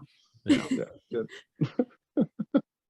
And I'm sorry to report that we've had an Nimoy incident, so I had to roll the incident clock back. Yeah. Yep. Nimoy's back. A what incident? Oh my God. The Nimoy video.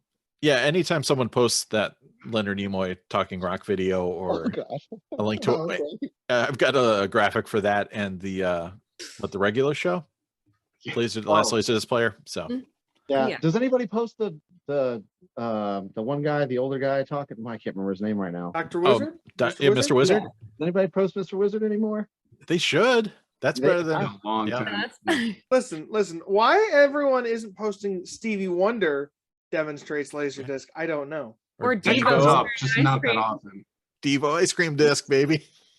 I remember I took a break from LDF for like after I stopped being a moderator, and I think I came back in there like a month later and showed like some LGR video where he talked about the mini what's it called, cabin I got ruthlessly made fun of. They're like, "You're sharing this? Jesus, what are you doing, you idiot?" Gotta love it. Oh, Ryan also says he appreciates it when people come on to just ask questions that are easily Googleable and then quickly share your Patreon or OnlyFans info like shortly thereafter. Yep. Yeah. Step one, ask a beginner question. That'll get all of the responses. Well, sorry, let's roll it back. Step 0, be a female. Step 1, ask a very, very generic question to a group that's predominantly 95% male. I would agree with that. Sure. and then step 2 is drop your Patreon and shortly right after. Let me just start a Patreon, I guess. You're doing it wrong. Yeah. I'm doing it wrong. Yeah. I'm actually shipping LaserDisc to people. How dare you? Yeah, I mean, that opens up. Yeah, we definitely had some of those instances over the years too, where you can't be real. Oh yeah. Well, there was the great Peter versus Adriana moment. Oh yes, I love Adriana. Yeah. Me and her become good friends over the years, and she's fantastic. That was so prove your existence. It was so great. It was so bad. I actually do remember that. I don't remember how that one ended. She proved her existence, Yeah, and then Peter. And Peter said, "I'm sorry, I will give you free discs that are worth a lot of money." And she went, she said no. Yeah. She said, "No worries. Just acknowledge I'm a real person and I like LaserDiscs." And he's like, "Okay, cool." Yeah. She just on had that day- 100 comments though.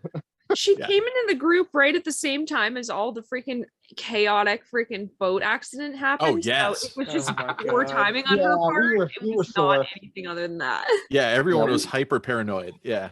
Yeah, we were sore. Yeah. That's for sure. I mean, yeah, you were modding during the boat accident, so I mean that alone, Oh my God. you should get a back tat or something to commemorate that. Yeah, who's gonna help me write the feature-length adaptation I of will the help. Honduras boat incident? Oh yeah, we'll I open have that. ideas. Yes. Oh my God. I would love to make an 80s like horror schlock. Oh my Dude, God. yeah. For like $15,000. Based on real events. We have to do it. It has to be done in like that way, but intertwined in like one of those American Greed versions. That would be amazing. That would work. That would work. That would work. I would watch it. Also, my it has God. to take place in Ohio. I Yes. can't. Yeah. Yeah. No, it takes place in Honduras. We go on location. That's right. Nope, still in Ohio. There's definitely Ohio is a necessary part of this equation. We can use the actual names because they weren't actual names too. So. Exactly. That's great. Oh Yeah, my God. the Cummings. Yeah, that's what David. we call it. Yep. Cummings. Oh my God. Yeah. Comings and goings. So Yeah. my dad had some American outstanding Dream. orders after he died in a Jim Cummings. My Oh, dad's dead. I'm worried about selling laser discs. You should definitely pin one of those posts, Ryan. Yeah. Yeah. Make it out at the top of the page forever. Like, as crazy as all that shit was, like, for me, it ended up well. I think I got like 12 anime discs for free out of them. No, I did not. I got a few things from them too. Yeah. Yeah, I got a bunch of Berserk discs, which are really hard to get a hold of. And really They are expensive. fucking Yep. impossible as someone who's I've tried got to 9 find out of them. the 12, and I got those. Jesus from him. Christ. I ended up with Song of the South out of that. Oh So my- All right. Well, Yeah. I almost got Little Monsters, but apparently it drowned with the boat.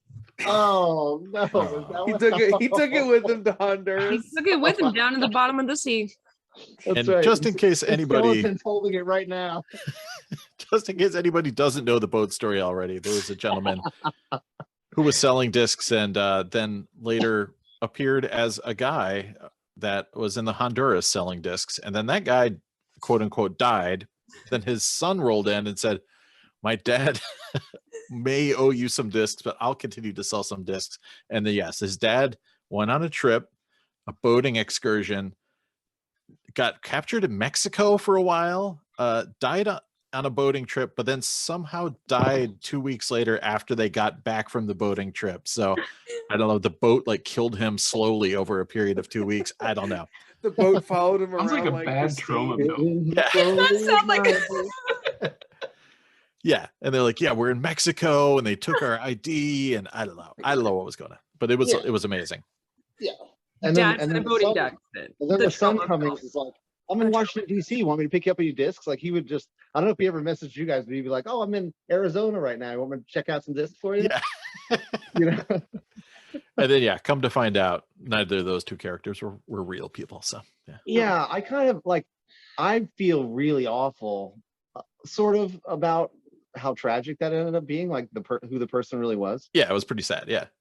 Yeah, and it was like, but I also like had to give him props for keeping it up that long, Yeah. for doing it It was like a for the Scooby-Doo reason he was episode. doing it. Yeah, it was creative. Yeah. You had to pull a mask off, and there was another person underneath, and then you pulled that mask off, and it was another person Yeah. underneath. It was a total Brian De Palma laser movie. Yeah.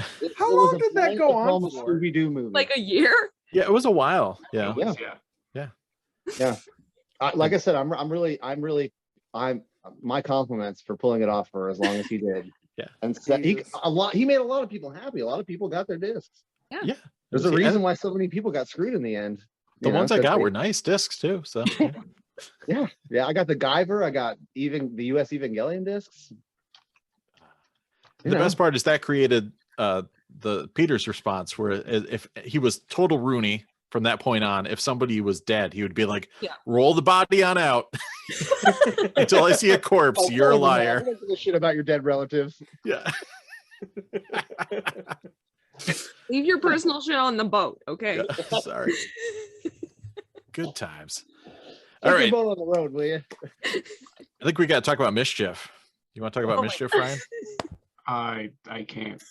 You might have to narrate that one for me. It's All right. a lot. The most coolest post on LDF is looking for a copy of Mischief. If anybody has a copy, I need this one as it's based on the 50s, as I have a 56 old Super 88. It's what I'm always looking for. If anybody, shoot me a text, please.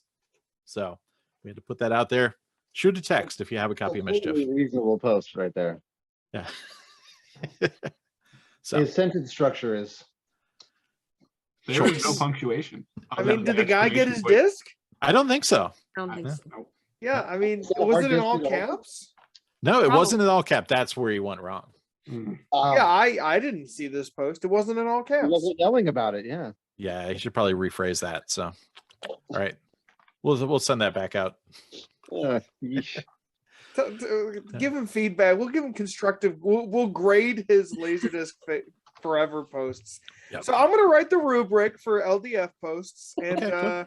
I'm gonna send it to you, Ryan, and you can evaluate every single post based on a 1 to 4 scale on grammar and sentence structure. And I've been working on the I'm style already guide for asleep. the fonts and the color scheme and everything. So we'll combine forces. Yeah. Yes, the aspect ratio police and grammar police will be on the same force. Oh, aspect ratio is going to be in the rubric. There will be like a tug of war event at the end of the summer. Oh, Like Squid Game style? yes. Obviously, yeah. Everybody's all hot and sweaty and slick. in the thunder mud.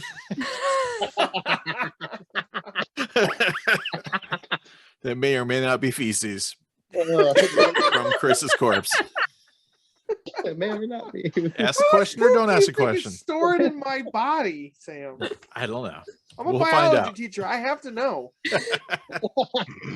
Oh yeah, Handful, that fistful. was perfect. Just a mud pie. Yep. Also, what else? Oh, you can post adult LDs, right, Ryan? If you want to. Yes, but make sure that they're Facebook appropriate or censored in the right Yeah, spot. Seth face them, please. Yeah, Okay, good. because you will get people to comment, lots and lots of people, and beyond. I remember the one time I think when Maxeene posted gay porn, and it Oh lit yes, up. Comrade It lit up. Arms. Yeah, it lit up, man. It was like, oh shit, gay porn? What? No one believed it. Yeah, that's made true. it. Like, come on. Yeah. Okay, I did. This is the post. The post was someone just trolling, looking for gay porn. Like, was there gay porn on LaserDisc? And I'm like, well, there just so happens to be Comrade in Arms, and it's real. And they couldn't stand that it wasn't a joke. Like, they got upset about the fact that it was real. Yeah. And we told them about being mad about it. It was so great. Like, God. I mean, I don't know how things are now, but whenever I was a moderator, we didn't even censor discs. Yeah. Well, Facebook will like auto flag They and don't pull like things it. down. Yeah. So it's more of don't let Facebook flag the group for activity. Yeah. that we care because I think Roby it's once it reached a certain size, Yeah. then people cared. Yeah. When it good was Roby point. will 1,000 post members, stuff and Del he'll get More and Del through, Morte and then publish every like week. yeah, a couple weeks later we'll get like a notification that one of his photos has been removed, and we're like, oh, Jeff. Roby's hentai. Well deserved, Roby. Yeah. Yeah, I mean, if you're gonna go down, go down with some tentacles. So Oh, yeah. Yep. Sure. It help you slide right, nice and easy yeah. into the darkness. Oh, Speaking of gnarly stuff, Madonna's Sex Rape reappeared, so that's one of everybody's favorite titles. Oh, Wait, God. what? Oh. Since It's a we've been Japanese gone, like, release. It was just Yeah. like digging up like old things were just popping up again from different people, and you're like, yep. Because the one thing that has remained true all along is no one knows there's a search button. Yeah. Search now. So true. Nobody on Facebook Yeah. ever knows how Yeah. to use the search function. We even say it. Everybody says it. For Use a the decade, search. I've been saying it. Also, what are your top cleaning fluids? What do you got, Ryan? WD-40. Yeah, WD-40. It's always WD-40 always number one. Yak Urine is usually up there, right? Yeah. Yak urine. Yak Then urine. other urines are a tier down. Yep. Yeah, it's a good deal. And I guess what else? Finally, the golden ticket is still alive. I think that's up there in permanent memeage now. It's such a weird. Wow. I know. You know, usual member and friend of the show, Luke, is just constantly going at. What was it, Chuck? Chuck, yeah. That's such a weird thing to just be like, hey, come I'll help you plan a vacation as long as you come and visit my house and buy, or my warehouse, and buy some discs. Like, You don't make people plan vacations around you? Yeah. like, but like, you know, Yeah. listen, I you know, it's, say you have a store. Just say, come visit my store if you're in the area. Sure. Don't like bury it under like 7 layers of obfuscation. Yeah. I'm just like, just say, hey, Bro, this Chris. is my place. Come buy stuff if you are nearby or plan on visiting. Don't make this gold ticket bullshit. Because you know what I'm going to do with that is I'm going to give you a. Well, it wasn't his house. That's the weirdest. That was the part. other best thing. It was on location where he was picking them up. Yeah. It wasn't even his house where the golden tickets were good. Yeah. I missed that part. Yeah, he was road tripping There to were pick up the layers discs of digging. and didn't want to bring them back home. Whoa. Yes. So Yeah, arranged for people to come to buy the ones he didn't want to transport up there. Wow, Yeah. man. Yeah. And then So for weird. priced more than what they were like readily available for by the original owner. And amazingly, the owner was like, "Yep, that's cool. Yeah, you can just flip them in front of my face." It was very strange. Wow. Hi, I'm a stranger entering your house, and I brought these strangers I don't even know to enter your Yeah. house. And I'm buying these discs for you for $100, but I'm selling it to them for $500, like water And they're gonna damaged. take it like- out of the house for me. Yeah. Yes. He said he's got like 20,000 discs, right? I think so. Yeah. Like that's respectable. Please pitch yourself as a store. Yeah. Or, Please you just know, say, "Come buy some laser discs." Don't. or get rid of all of the $5 copies of that you have. Yeah. Then the herd, maybe. Yeah. Do everyone a favor. All Listen, killer, no I have filler. I have like three spare laser discs that I need to get rid of, and I will treat it like I'm operating a store. Come get I'll give you a golden ticket if you want to come get one of my 2 spare copies of Pulp Fiction. All right. And if you're in Connecticut and you want a golden ticket and buy my leftover discs, go to the archive. And they're all there. They have a black or a halfway to Black Friday sale coming up. They do like half off laser discs. So Yep. Wow, that's cool, man. Get there. yeah. Road trip. All right. Jeez. I think we did. Who knows? Are you guys ready for Grail Watch? Yes. Oh God. I don't Yes. believe in grails anymore. There are I- so many holy grails out there. Yes. So now my thing They is don't come up often. every time we do an episode, I kind of go over and find out what holy grails there are on in LDF between episodes. So since the past episode, get ready for your grails. Cast a deadly spell. Okay. Oof. Yeah. I am ready. Yeah. Pulp Fiction Criterion. Oh, yeah. Mhm. Yep. It's possible to find. Is it? Oh No. Okay.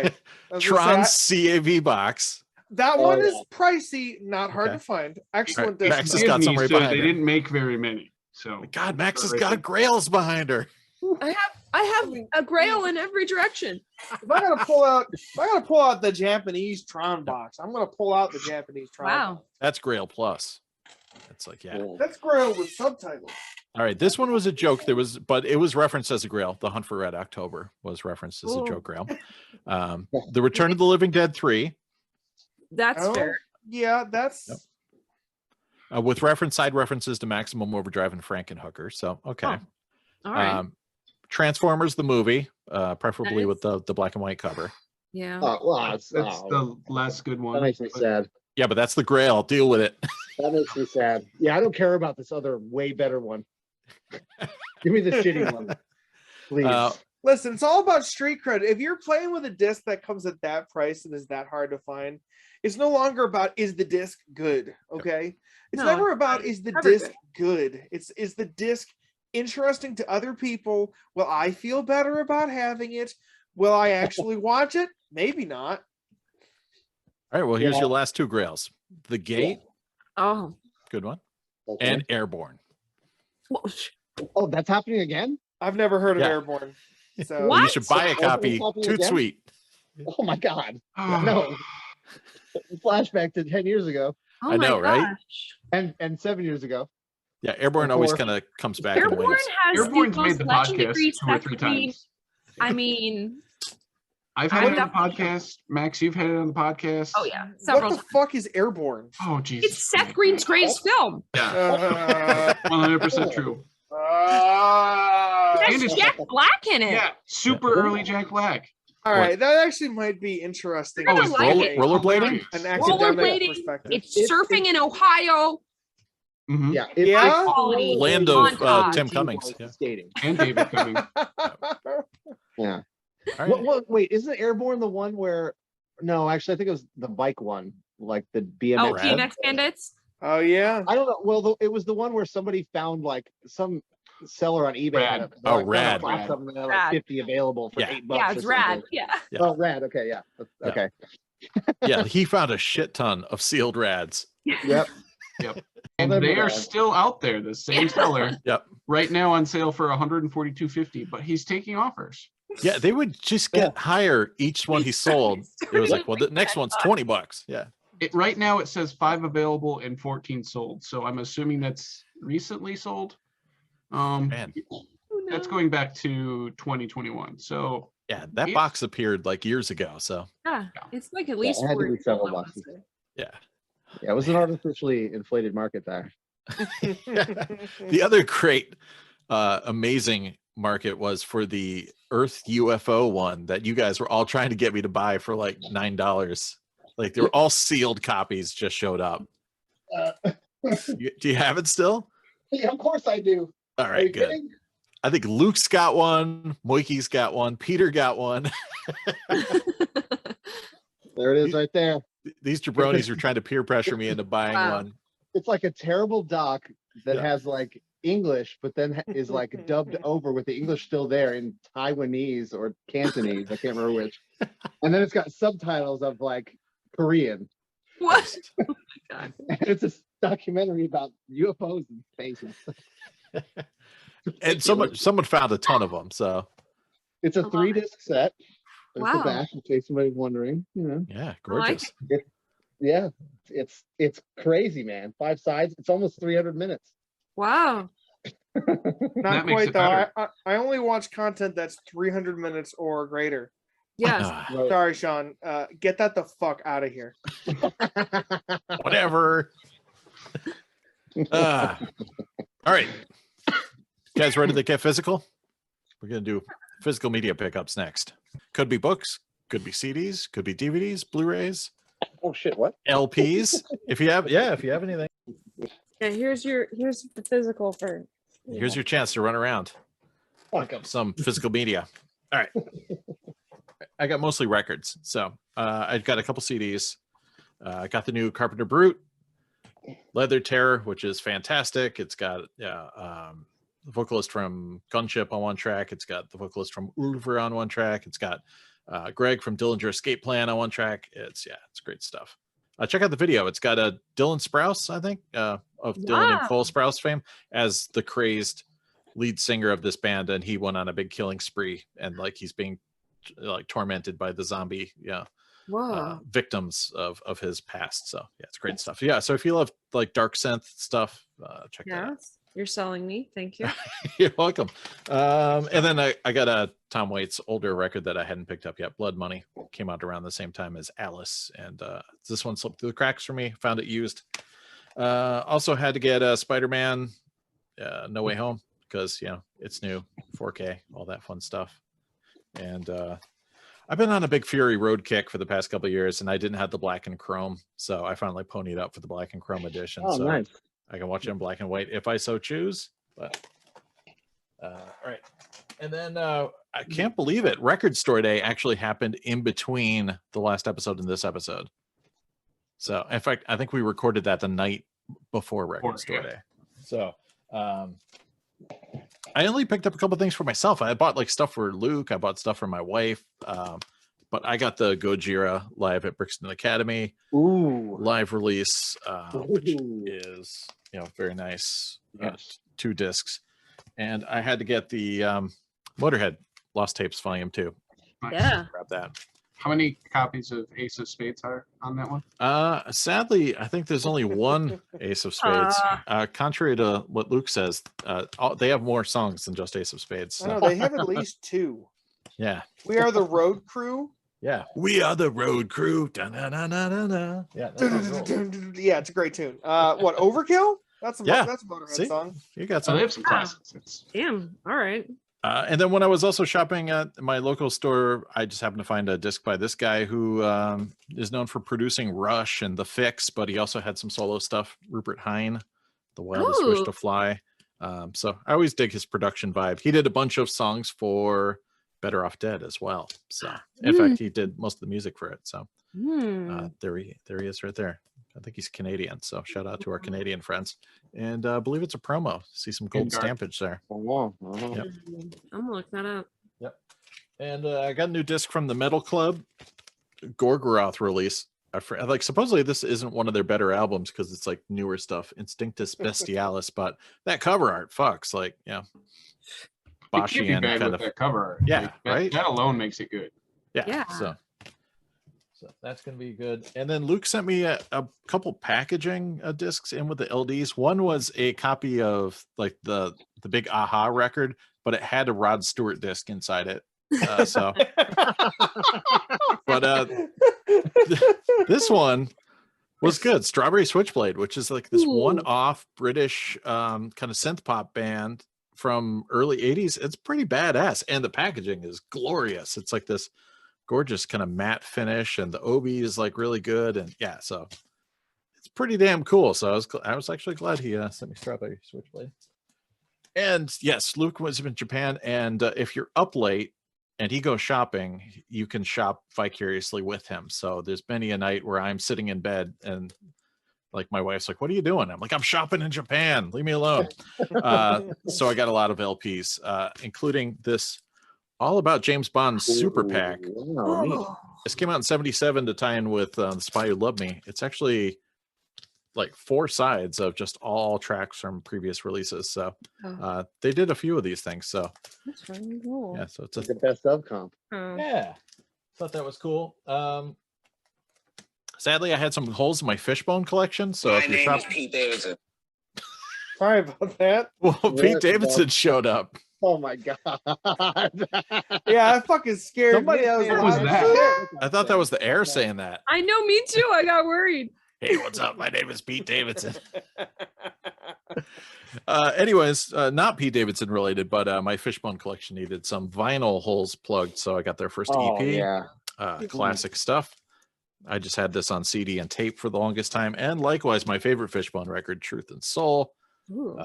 I need to get that. So many great tracks on here. God damn, man. Yeah. Peanut butter and jelly over here. Had to get some US discs from Japan. That's the way. Also, UK discs. Lots of good UK stuff because they send shoppers out from Japan to pick up discs from the States and UK all the time. So I got the old Are We Not Men, We Are Devo picture disc from the UK, which has, if I can take it out here, boop, boop, boop. It's got flimsy wrap. Noise. It's got a little flexi disc called Flimsy Wrap, and it's like a live concert piece, but they just took the audio of the DJ talking to another DJ, but you never hear the other DJ, so they just sound insane. And then it's like the wild sounds of Devo. What do you think of that, Larry? Yeah, that's right. Yeah. Stuff. That's amazing. And it comes with a letter from the desk of General Boy, so it's very cool. And the backside of the picture disc is We Are Devo. So I got that. So cool. Now I have to clean my room up because there's Devo stuff everywhere. Also got the UK version of Duty Now for the Future with the embossed kind of dude there. Totally different artwork. And this comes with a postcard. Oh, and the disc opens the opposite way, which drives me crazy. Oh, wow. That would be annoying. Yeah, it comes with a postcard with this artwork was on the US version, and then all of the lyrics are crammed in there. So wow, that's super cool. Yeah, I mean, I kind of forgot that existed. So more UK releases. Venom live bootleg. It's got this like one-eyed wolf on the front. Venom's so sick. Beer can on the back. So I mean, what more do you need? That's all right. Here's where I get excited because the UK and other European nations just kept pressing vinyl in the 90s, including the Judgment Night soundtrack. Wow. Everything you need is right here. Ice-T and Slayer, Sir Mix-a-Lot and Mudhoney. Yeah. Booyah, Tribe and Faith No More, baby. Yep. So much good stuff. Onyx and Biohazard. So yeah, just glad to get that. He also found me original UK pressing of Anthrax's Fistful of Metal with the pink logo. So I was wicked psyched to get that. Yep. And I fucking love this graphic. White Zombie Soul Crusher. Ooh. from back in their noise rock days. I've got this on cassette and CD and everything else, but never had it on vinyl. Oh, that's the inner sleeve there, but it's got more of the kind of psychedelic. There's Shawn on bass, and yeah, I just love. Just looks like a cool fucking poster or something like that.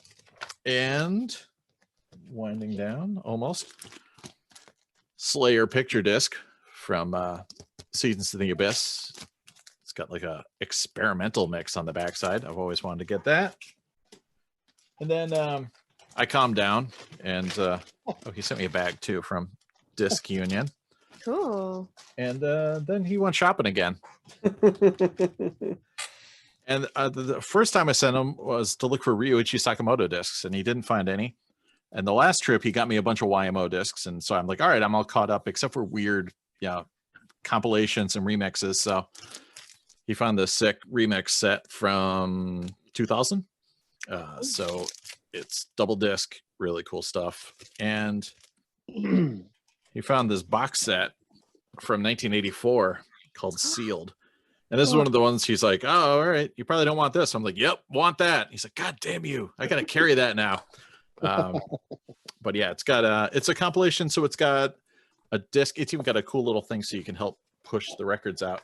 Whoa. Each disc it's kind of like the Star Wars LDs where they have custom inner sleeves, and each one has, so you know which one's which. So there's one disc that they all wrote together, and then each member has their own disc of tracks they wrote, and it's got a cool little. So it's like that sure. Kiss album series. Yeah. It is kind of like the Kiss album series. Exactly like Kiss. Yeah, if you love Kiss, you're gonna love Yellow Magic Orchestra, Yes. and then it's got a book with not as big as Sean's Pat Labor book, but lots of drawings and. We don't have to compare it to them. That's adorable. And then it's got another little sheet with like all their records, and which of course Luke all bought for me already. So thanks, Luke. Amazing. Singles and stuff like that. So That's awesome. So thankfully, he stopped shopping. He's on a boat now. That saves me from buying more stuff. And, saves you. I feel so bad. I know, first world problems. Yeah. I got a friend in Japan that's buying LPs for me. He's shopping for me at 3 a.m. when I'm sitting in bed. Yeah. And it was funny. My wife woke up and I was like, "What are you doing?" I'm like, "Are you ready?" She's like, "Ready for what?" I'm like, "Ready to shop?" She's like, "What the hell are you talking about?" All right, what's Ryan got? I got a few things. First and foremost, this segment is brought to you by Video Outlet, the official rental chain of Rockford, Illinois. Wow. So on 420, this is going back a little while now. Wow. Full Moon was having a sale, and the sale was if you subscribe to their streaming service, you get not only a box set but 10 Blu-rays.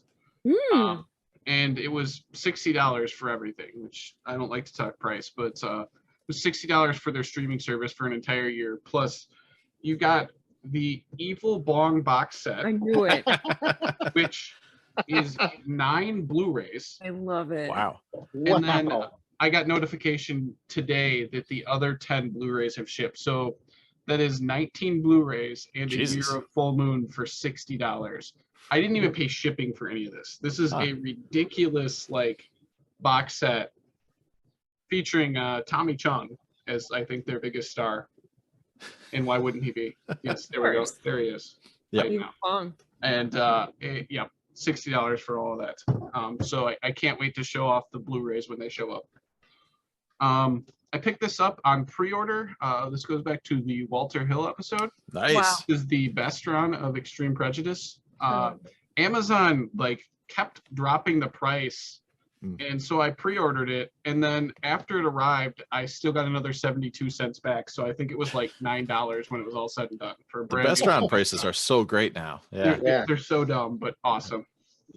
I got a CD from Luke. I told him to find me this album, and there's a Japanese repress that's like $20-some on Discogs, and I'm like, find this one, you should be able to find it. He keeps finding original monos and they're ridiculous price, so he sent me the CD instead. So okay, it was close. Yeah. And then I did get a Vinegar Syndrome order, not this month's, but this was last month's that arrived the day after the last podcast, because of course. So we got Death Wish 2. Ooh. Nice. You can't go wrong with that. Flesh Eater. Wow. I don't know, you might need a Seth graphic there. Oh yeah, some boobage. Yep. Up, boobs. Alien Private Eye. Wow. Incredible. And then I got a couple of partner releases. I got The American Scream, which is on the Culture Shock label. And then also Video Murders, which is on the Culture Shock label. Nice. So just really cool, ridiculous junk. And then I did get a couple records because there was a record store day, I heard that was a thing. among other things. Yeah. So I was on Facebook, which happens every once in a while, and I saw this ad for an estate sale with records, and it was literally down the block from my work in a strip mall. And I'm like, well, it's obviously not an estate sale, but they said they have records. So I went and I'm like, what are the prices? Nothing's priced. And they're like, $2, but since you came right away, $1. So here's what they got for $1 each. Got Yeah. Sportsman's. I love that art, man. Yeah, it's Right like on. the weirdest, ridiculous art. I don't know if Like this is an LaserDisc original or King. not, Yeah, I was gonna but say, it's it got looks a like demo you're skating stamp on on it. LaserDisc. Yeah, it's like your anime there. You got to put the ass cheeks on the back. Oh yeah. I got the Kinks. Ooh. Yeah. Like some of these have some ring wear and look a little Yeah. rough, but the discs are really nice.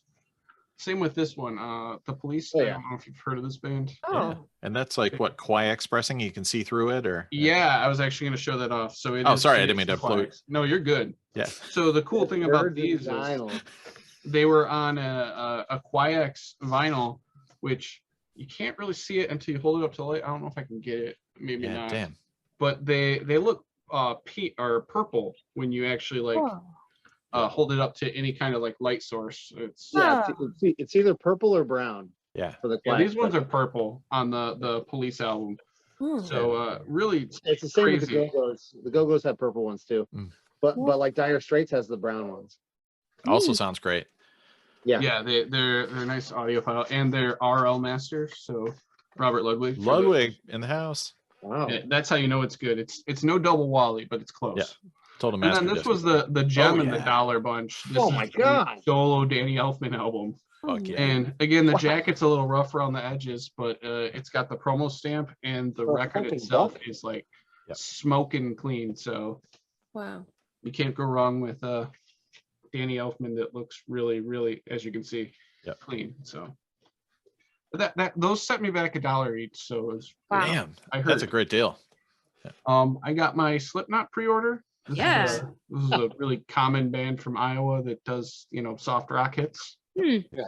More than words. And then I got some soundtracks and some other things. Got Yeah. Transformers. This is a nice first pressing. Wow. This is not easy to find. No. Yeah. I got Cannonball Run 2 Yeah. with Obi, and it's the Jackie Chan Deluxe Chan version. So like all Jackie Chan songs on it? It's still for Cannonball Run 2. I don't Yeah. know what the deal is. I'm gonna have to look this up, but Huh. somehow there was a Japanese version with some kind of tie-in. I don't know what the exact reasoning. Maybe he was just more popular than the movie. I don't know. Oh, here we go. Got Ooh. the Battle Beyond the Stars with the Yes. greatest spaceship in the history of spaceships. Space boobs. Can't go Wow. wrong. Again, Ooh. the Dude. Warriors. Really, really cool. Really nice, clean copy. Some hears. Luke's favorite movie. Is this Oh, Luke's hell favorite? yeah. This is Change an dream. original Legend soundtrack. Sick. Hell yeah. Sticking with the originals. Oh my You god. feel- Sick. Christ. So sick. Yeah. So there's this guy that I visit his garage for records, and he bought a collection from a guy, and this was all that wasn't damaged. Apparently, he had a bunch of damaged soundtracks, but these were not. Oh, This yeah. is the audiophile Dreamscape soundtrack. Man, you really got the golden ticket at that garage Yeah. sale. I mean, I paid for them, but it was worth it. And then an original, Dude. yeah. So, Okay, really, so really it cool. has the wait, hold on. Yeah, on, you bring can't that just right back stroll up. past Valley Scroll Girl. through that. That's extremely like I've never seen that. Yeah. Like Yeah. I don't have that. I have the repressing. I have the Japanese original, but I don't have that. I And know. there's only like, a few I was tracks, like, right? It's a Nick Cage soundtrack. I'm getting it. Couple more. We're almost done. Just it's been a long month and all the things. I got my Newfound Glory pre-orders. Nice. Yeah. So these are limited to 1,000 and 2,000 of them, and they sold out within 5 minutes. Have you listened to them?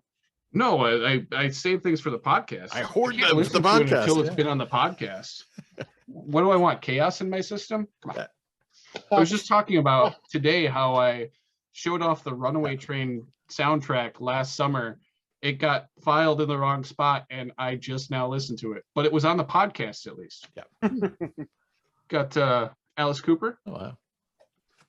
This was the Record Store Day. I believe it was the first time ever on vinyl of Brutal Planet. So nice, like 2000-ish, 2001, Alice Cooper.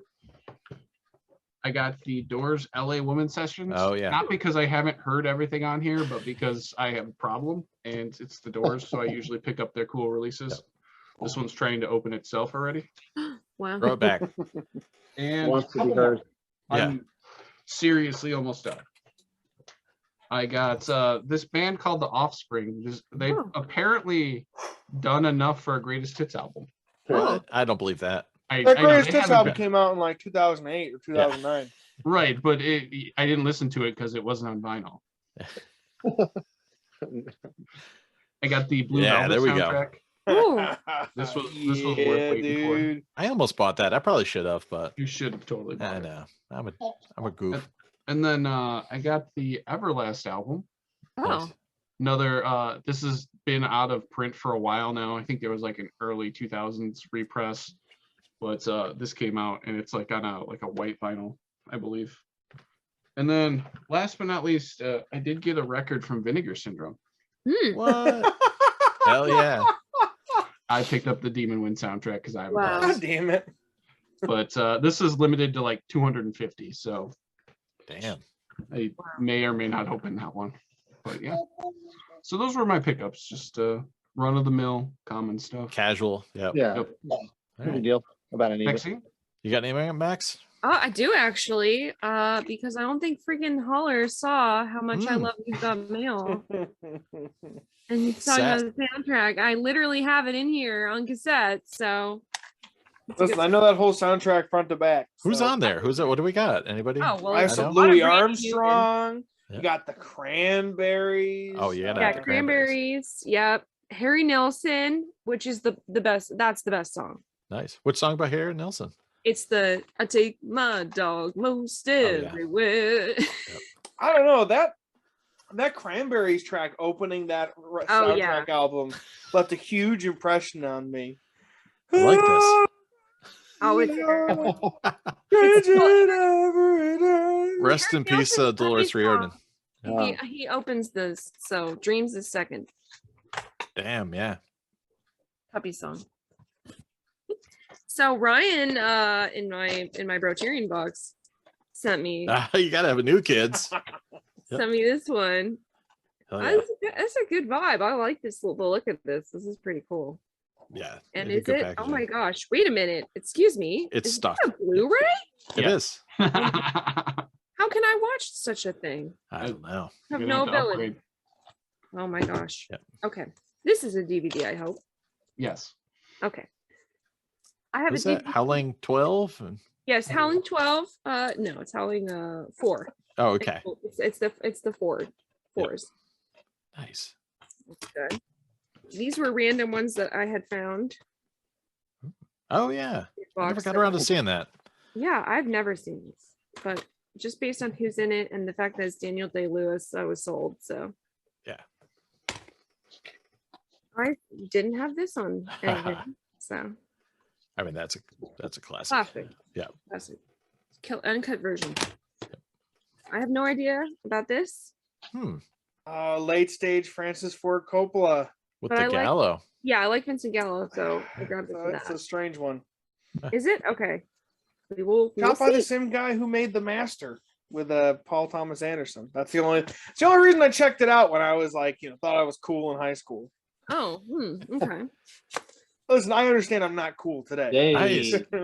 I had that. Is that the slipcover one? Yeah, I got that. Nice. Yeah, I didn't Bosler. have this. I like barely even like remember this. The only reason why I thought I should keep this is because of RuPaul's Drag Race did Moulin Rouge. So I bought that at Walmart. They put it out early by accident, and I got it like Saturday night. It was supposed to come out that Tuesday, and I was oh like, my gosh, you were a lucky School- duck. yeah, I was like the coolest kid on the block for 3 days.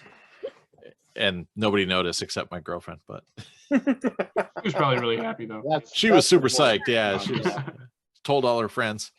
Oh hell yeah. That's Yeah, why I we have got a- married. Oh, Not really. Illegal screenings of Moulin Rouge. Yeah. My boyfriend's got it 3 days early. Come on over. oh, and I almost forgot. These are also from Ryan. I got some cool laser sleeves. One stops or These from are- Dennis Lipio or Yeah. I know There's that dude. liposuction here. Dennis Lipo. Here's his other That's one. the one I saw. That's rad. I like the looks of these. Use that for And your then sci-fi. Martin Lauren here also. I didn't see that one. That's great. Martin Landau. I don't know. They're just I love wacky things like this. That's why I love LaserDisc. But that's all I got. I have records somewhere, but I never am put together enough to bring those all here. Fair enough. We'll do a year-end special where you can just bring in like a Yes. ton of stuff. The whole couch full of. Yeah. Yeah, Records. for real. Keep going. I'll spread them all out on the couch and do a damn flip video. You got any gear, physical media, Sean, that you want to share? Yeah, actually, assistant, go grab me the Switch. So there's like anything else, there's boutique companies for video games as well. Yep. And there's two in particular that I dig, limited run games and special reserve games. And they usually do physical releases of maybe mobile games or just really neat stuff. Okay, I'll really hurry up. I don't even need it to be on. So there was this really cool game I played on my phone called Downwell, which is this really neat arcadey type game where you jump down a well and shoot stuff. It's really cool on the run, on the go game. And they made a physical release for it. Oh, nice. It's really neat. It's a nice little box. You know, it's pretty cool. Just to give you an idea of the art style, that's you're shooting, you know, on a fire out of your ass and stuff and destroying stones and just you fall down the well and it's like 18 screens long or something, but it's almost impossible. Wow. But the cool thing about it is that like it came with this little thing. Oh. Right. And what you do is see if I can remember how to do this correctly. You put the switch in it. Pardon me and give me 1 second for this. I wasn't totally prepared. Thank you, assistant, though.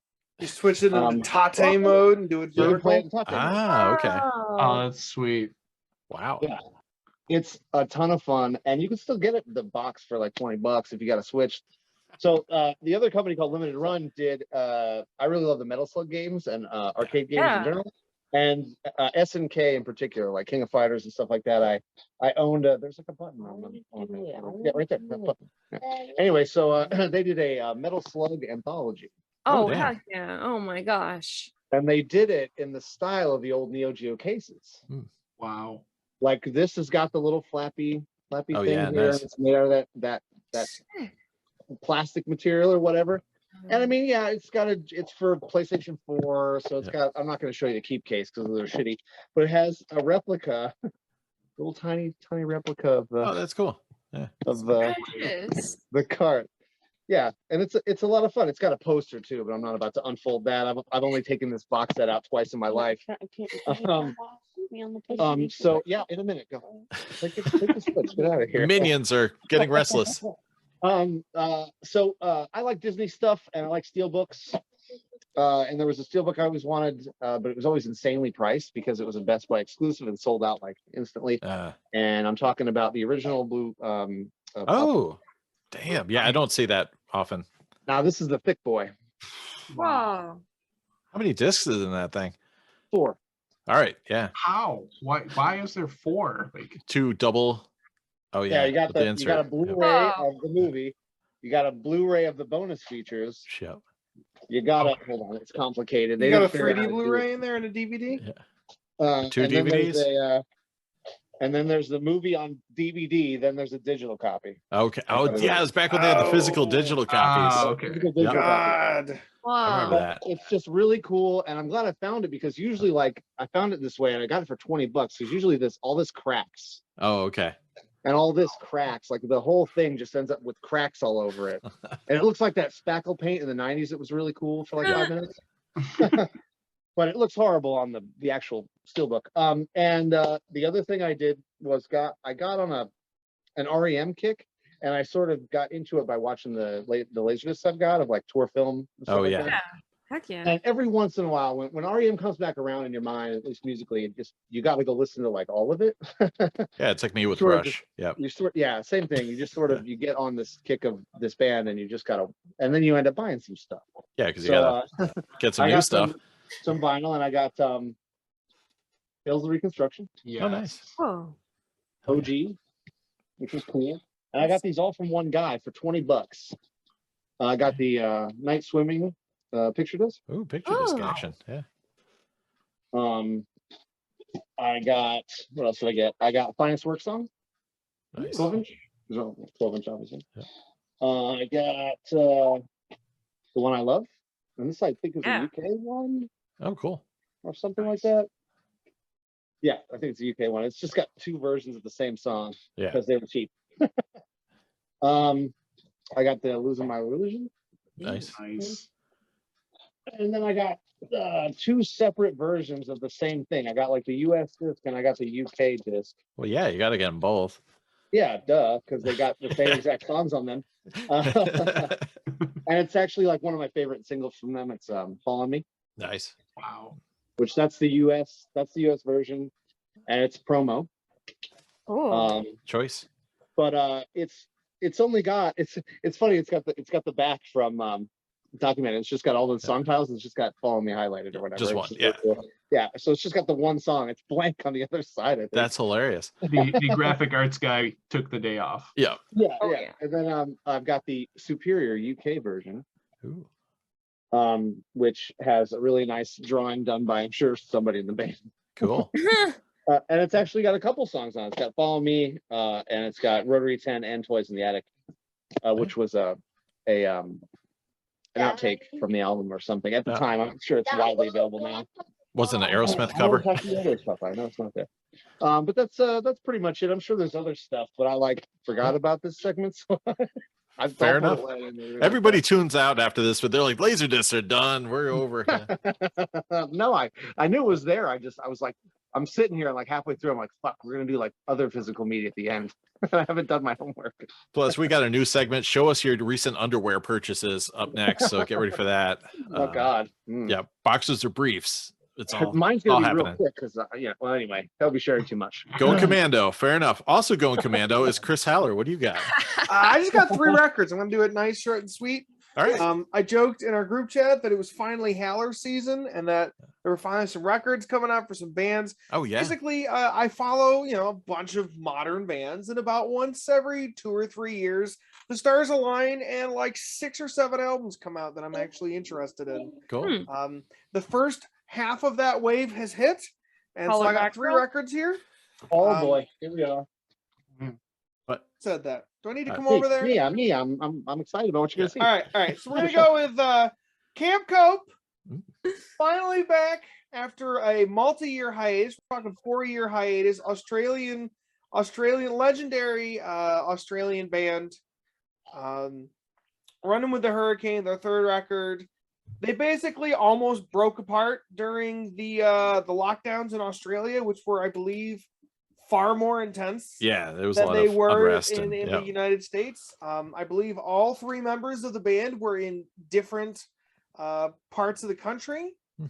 All 3, one of them, I believe their drummer was running a record label. One of them, I think she might have been unemployed, and she ended up having to sell her iconic bass that she played during the tour for their 2nd album.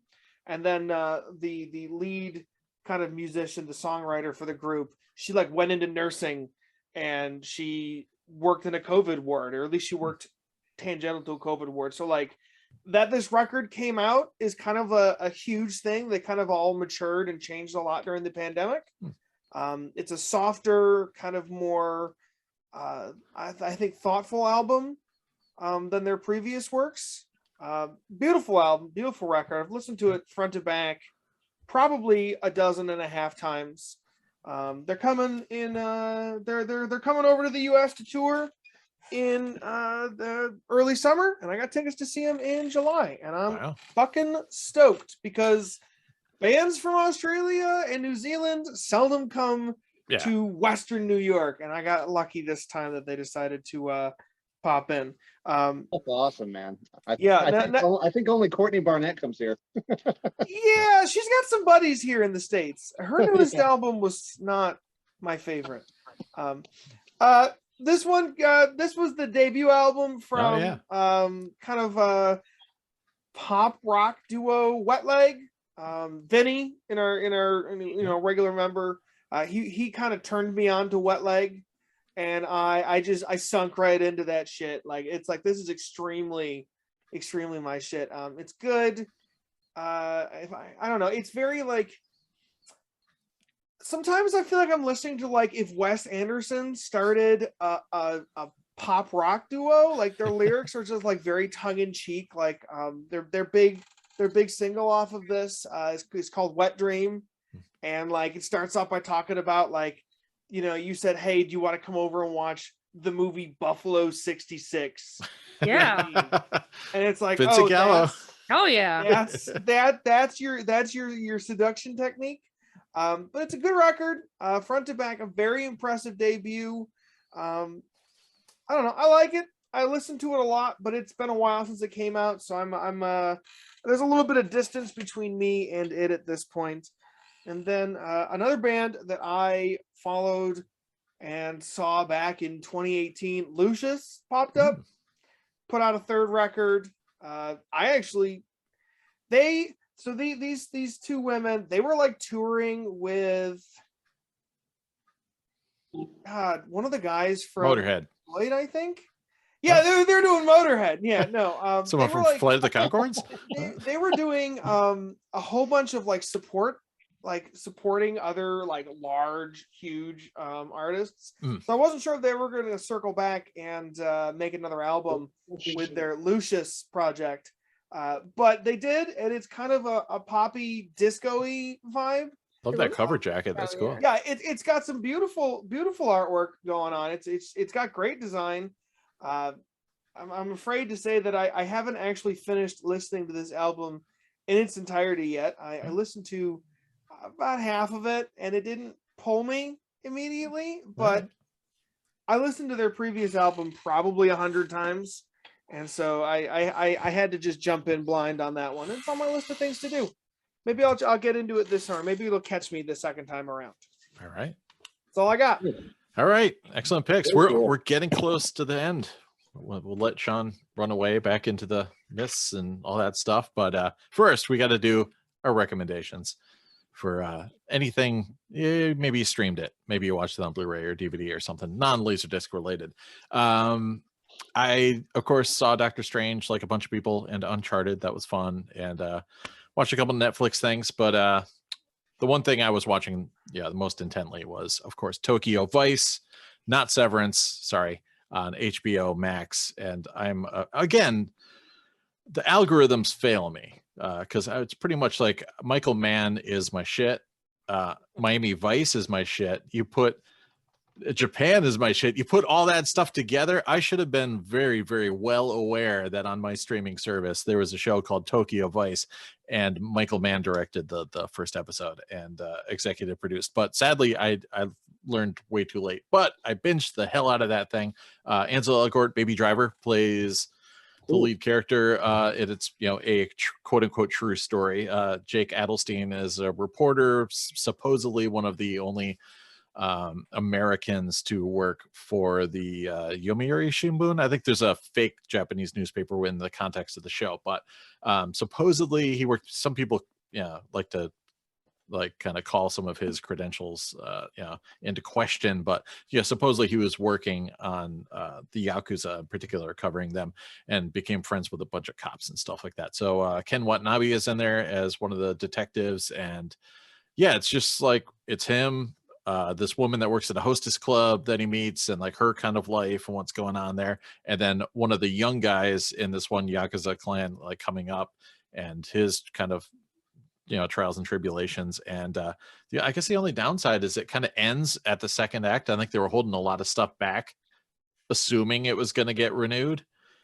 So it just kind of ends when everything's going sideways for just about everybody, and like the main character is like kind of estranged from most of the characters he's kind of made connections with, and you're like, all right, where's the cool part where like they all get back together and party? But yeah, it's pretty cool, pretty stylish, and not as much like music as Miami Vice, but there's a killer part where they go to a nightclub and Faithless's Insomnia is jamming. That's one of my favorite house music tracks from back in the day. But very, very beautiful and gorgeous. I think it's like whatever Univisium 2.0, I think, something like that. It's not 1.85. I think it's a little bit wider. Yeah, I don't want to talk about the 2.0 aspect. Yeah, I think it's I can't do it.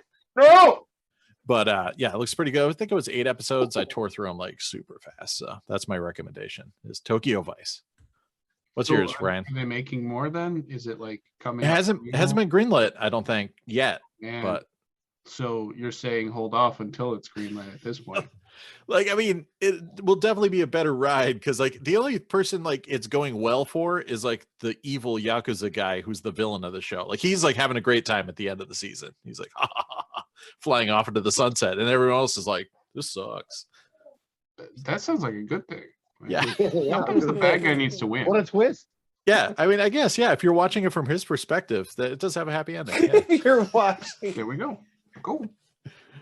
And the main character, Ansel Elgort, is like not only getting so bad, like he's like smoking meth with like some dude to get information in the last episode, and like showing up like super methed out at the at the newspaper office. And, yeah, I'm sold. Yeah, positive, like yeah. This boss is like, either you're the most like dedicated journalist ever, or you're just completely batshit crazy. Why not both? Like, yeah. Cool. All right, what do you got? Well, I did finally see the Batman. So the El Batman. Yeah, I was like way behind on that because I was waiting for it to come to streaming and then have like 7 hours to watch it without my child running around. Yep. And it was good. It was just very slow, and there were times that, man. Did you laugh at the FaceTime? No, that was fine. See, that doesn't faze me, because it's like we're in 2022. If they're gonna make a movie in 2022, I expect that. Is it weird if you like look it back? Maybe, but not really. I mean, it's gonna be funnier in 2042 when like people are watching the Batman for the first time and they're like, "What the fuck is that?" So no, that doesn't faze me at all. It's part of the time that it was released. So no, but and then I did watch a really cool film which I need to go grab because it was batshit. Ooh. I did forget Tokyo Vice takes place in 1999, like on the cusp of 2000. So there's lots of Backstreet Boys and stuff like that in there too. That's your vibe. Shouldn't there be a Utsuda Hikaru? There is a lot of Japanese music in there too as well. So yeah. I was talking to Sam about this. It is yes, Scary of 61st. It's about this apartment that was involved in like the whole like Epstein thing, and it was just a fucked up trip. But if you like modern movies that are just way out there, find it on streaming or something. I'm sure it's on Tubi or something at this point, but otherwise you can buy the ridiculous slipcover version from Vinegar Syndrome. So it's like if A24 is just too mainstream for you. Yeah, exactly. It's way out there, but it was good. Maxeene? Well, I was the algorithms, I guess, got me on Netflix. Oh, what'd you say? They gave me it said 99% that I would like it. Uh-oh. And I was like, yep, I like it. So it was Is It Cake? Oh, I think I saw that in my queue, but what's the deal? So it's got this like air of 70s game show to it. They have a spinning wall, and the whole concept is this ridiculously niche level of baking, which love baking shows, love game shows, love competition shows. See, they know you. Yeah. And I mean, I liked the other Netflix one where they're just like, nailed it, where like they're trying to do these cakes that look ridiculously hard and no one ever gets them right. But this is just like everyone with specialized baking skills where they can make cakes that look like real things in real life, and then you put all the same object on this stage and make these judges guess which one is cake, and then the guy goes in there and tries to cut it even if it's not cake. And He's it's like, nope. like it's well paced, and like I just really liked the whole thing. It was really good. I'm gonna watch that for sure. Yeah, I highly recommend it if you like ridiculous cake shows, like, and it's got this campy game show vibe to it. The host is very goofy and ridiculous. I like it. Nice. Excellent recommendation. Yeah. Shawn, you got anything you want to recommend to the kids? No. All right. I like your attitude. You're a rebel to the end. Oh. Yep. Everything sucks. I mean, yeah, that's what I heard. Yeah. If it's post 2000, it sucks. Post LaserDisc. I really don't, though. All right, fair enough. All right. What do you got, Chris? Oh, I also saw Doctor Strange. Yes. I have Evil Dead 4? I have nothing. I have nothing insightful to say about that movie except that it was fine. Yeah.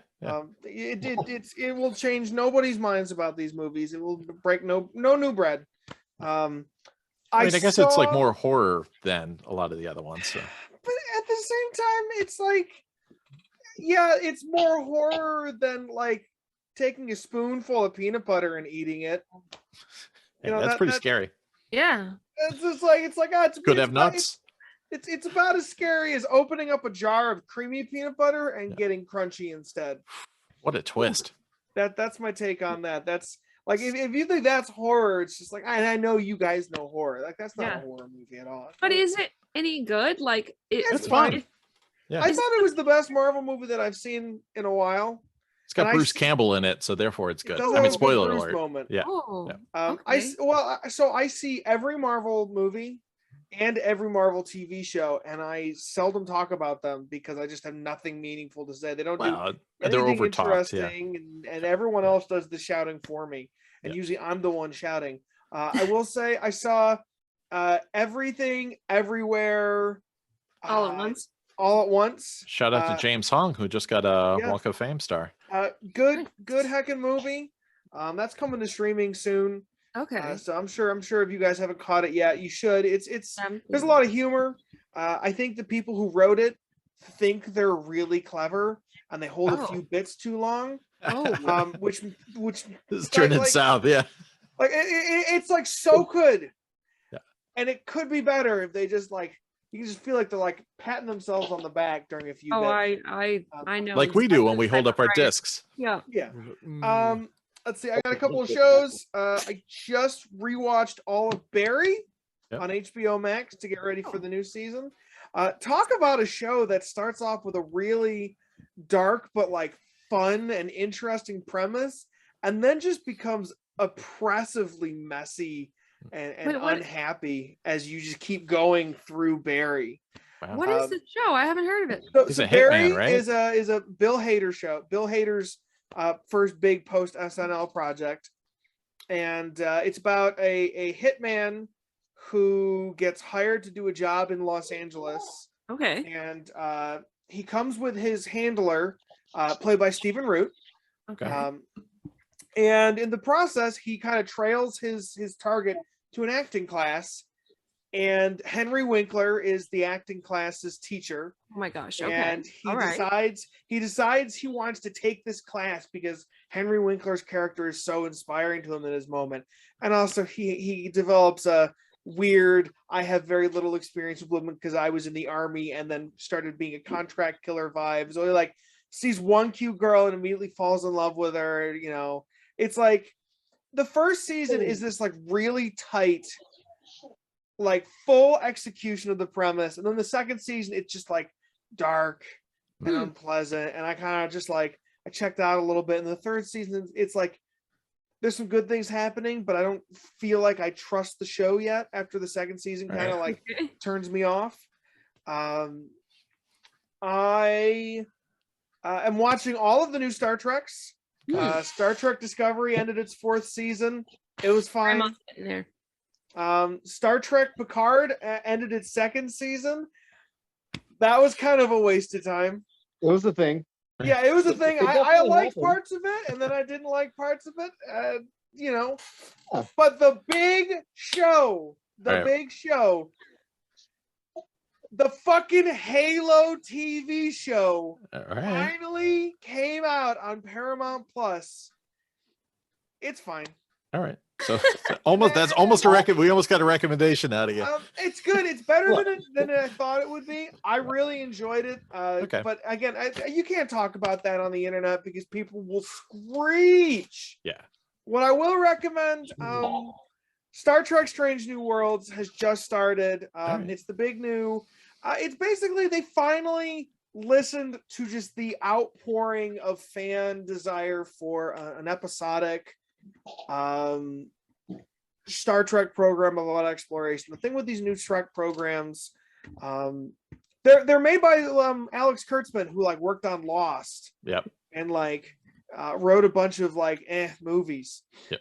And Discovery, every season is about a big disaster that the crew of Discovery has to push themselves to solve. And every season of Picard has been about this big disaster. But so far, we're 3 episodes deep into Strange New Worlds, and there was an alien virus on board.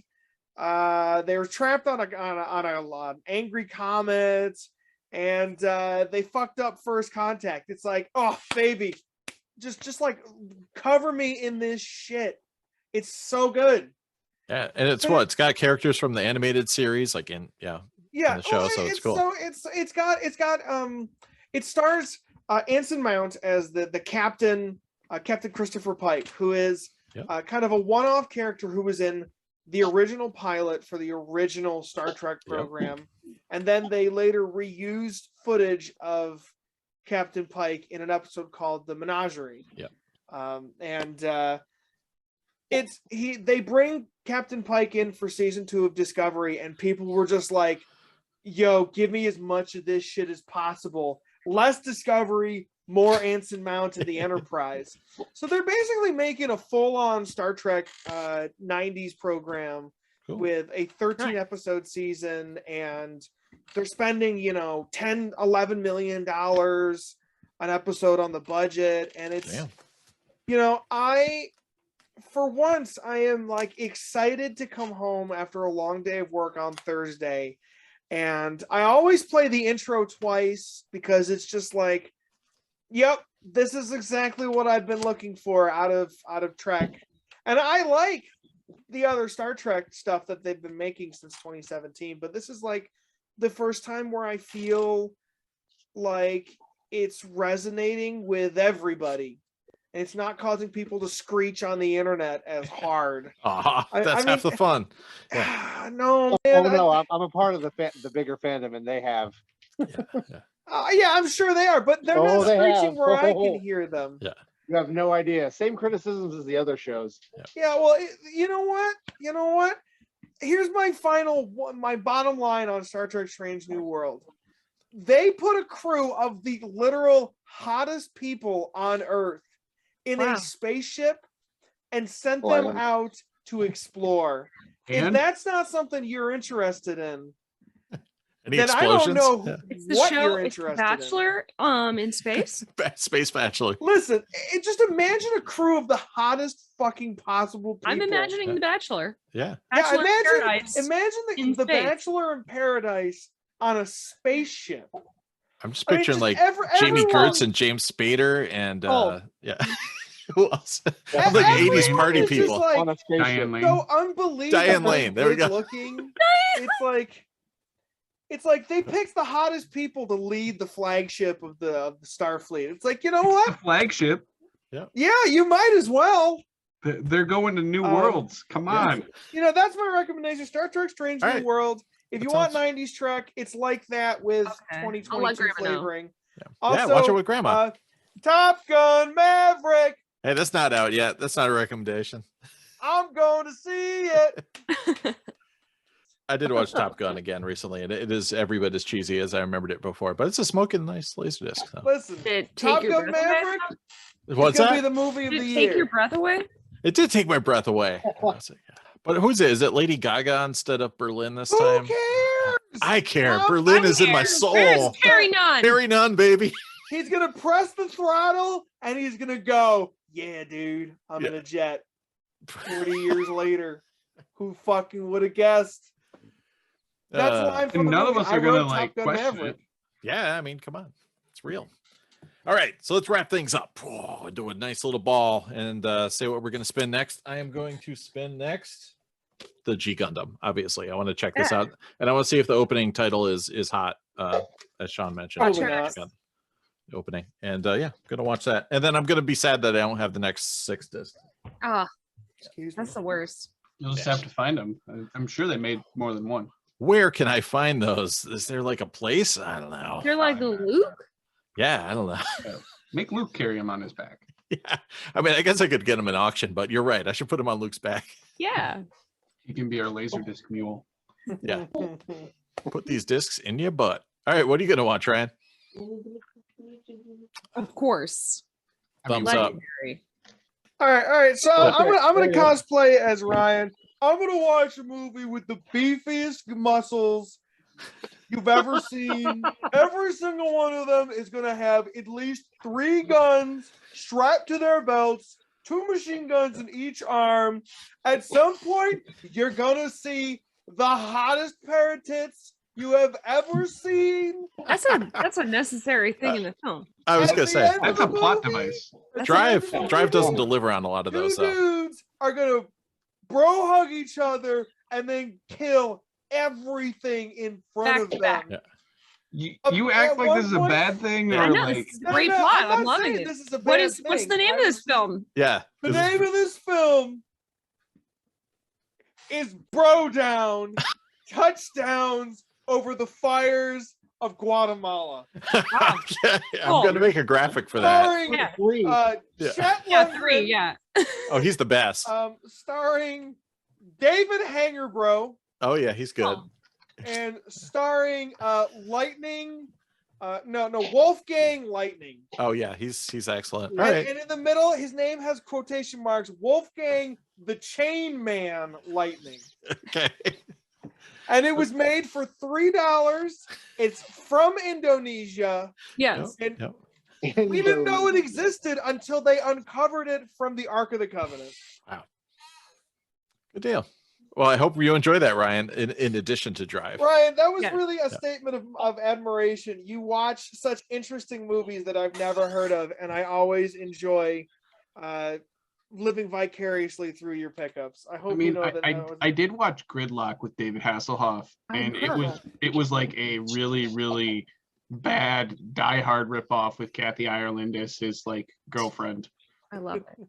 Yeah. You had me at Kathy Ireland. Yeah, I mean, it was fantastic, but the Hoff, I mean, he hoffs up the whole scene and just hams it, and he's not Bruce Willis. Yep. So. He's not Bruce Willis. What are you spinning next, Max? Dinosaur Hunter. Oh yeah. Now, have you seen it before, or is this straight up? All right, you're going in. I was sold on the Dennis and the dinos, and I have no idea about the plot. Man. All right, report back. It says giant dinosaurs roaming the neighborhood. I mean, I see it. It looks real. I believe in it. So I still believe. Yeah. Shawn, you watching any LDs next? Anything you got? No, sadly I sold the player until I moved. Oh man. But I did get a new needle for my new record player, a Microsecchi direct drive. So what's spinning on your record player next? Oh hell yeah! I couldn't see what he's got because I don't have gallery view up. I'm assuming he's like it's one of the greatest music war of all time. Oh, okay. Yeah. Everything one of the in greatest copies of all time. Yeah. Just you can still get this for like $2. Go buy it if you love good music. Yeah, 2 discs, just nothing but bangers. Yeah, just one after another after another. Yeah, hell yeah. I mean, and I can't wait to hear what it sounds like on the microsecond. That's With awesome. my new Concorde, you know. Oh, you got a whatever. Concorde? Yeah. Yeah, Needle? I had cartridge. to, man. Yep. Yeah, the whole Yeah, cart look at and you. everything combo. Yeah, I had to. I mean, come on. I got a record player that normally goes for like $800 for $90. Damn. I had to at least go for the needle, you know. Yeah. Hell yeah. That's awesome. So, yeah, that's it. What about All you, right. Chris? Yeah. What's up next, Chris? I'm gonna watch Machine Top Gun again. Robo Revenge of Kronos. Yeah, let us hell know. yeah. I found Yes. subtitles for the complete run of the series. What? I will You did? just I will genlock a few episodes and report back. Yeah, look forward to. My nipples are so hard right now. I cannot wait to hear about this. Yeah, I threw it on my NAS. I literally got to boot up my computer. Maybe I'll do that before I go to bed. Oh Nice. my god, I really can't wait. Reach out to me. I Will want to do. hear about this Will thing. do. Might not have to Excellent. wait till tomorrow though, because I gotta get up early.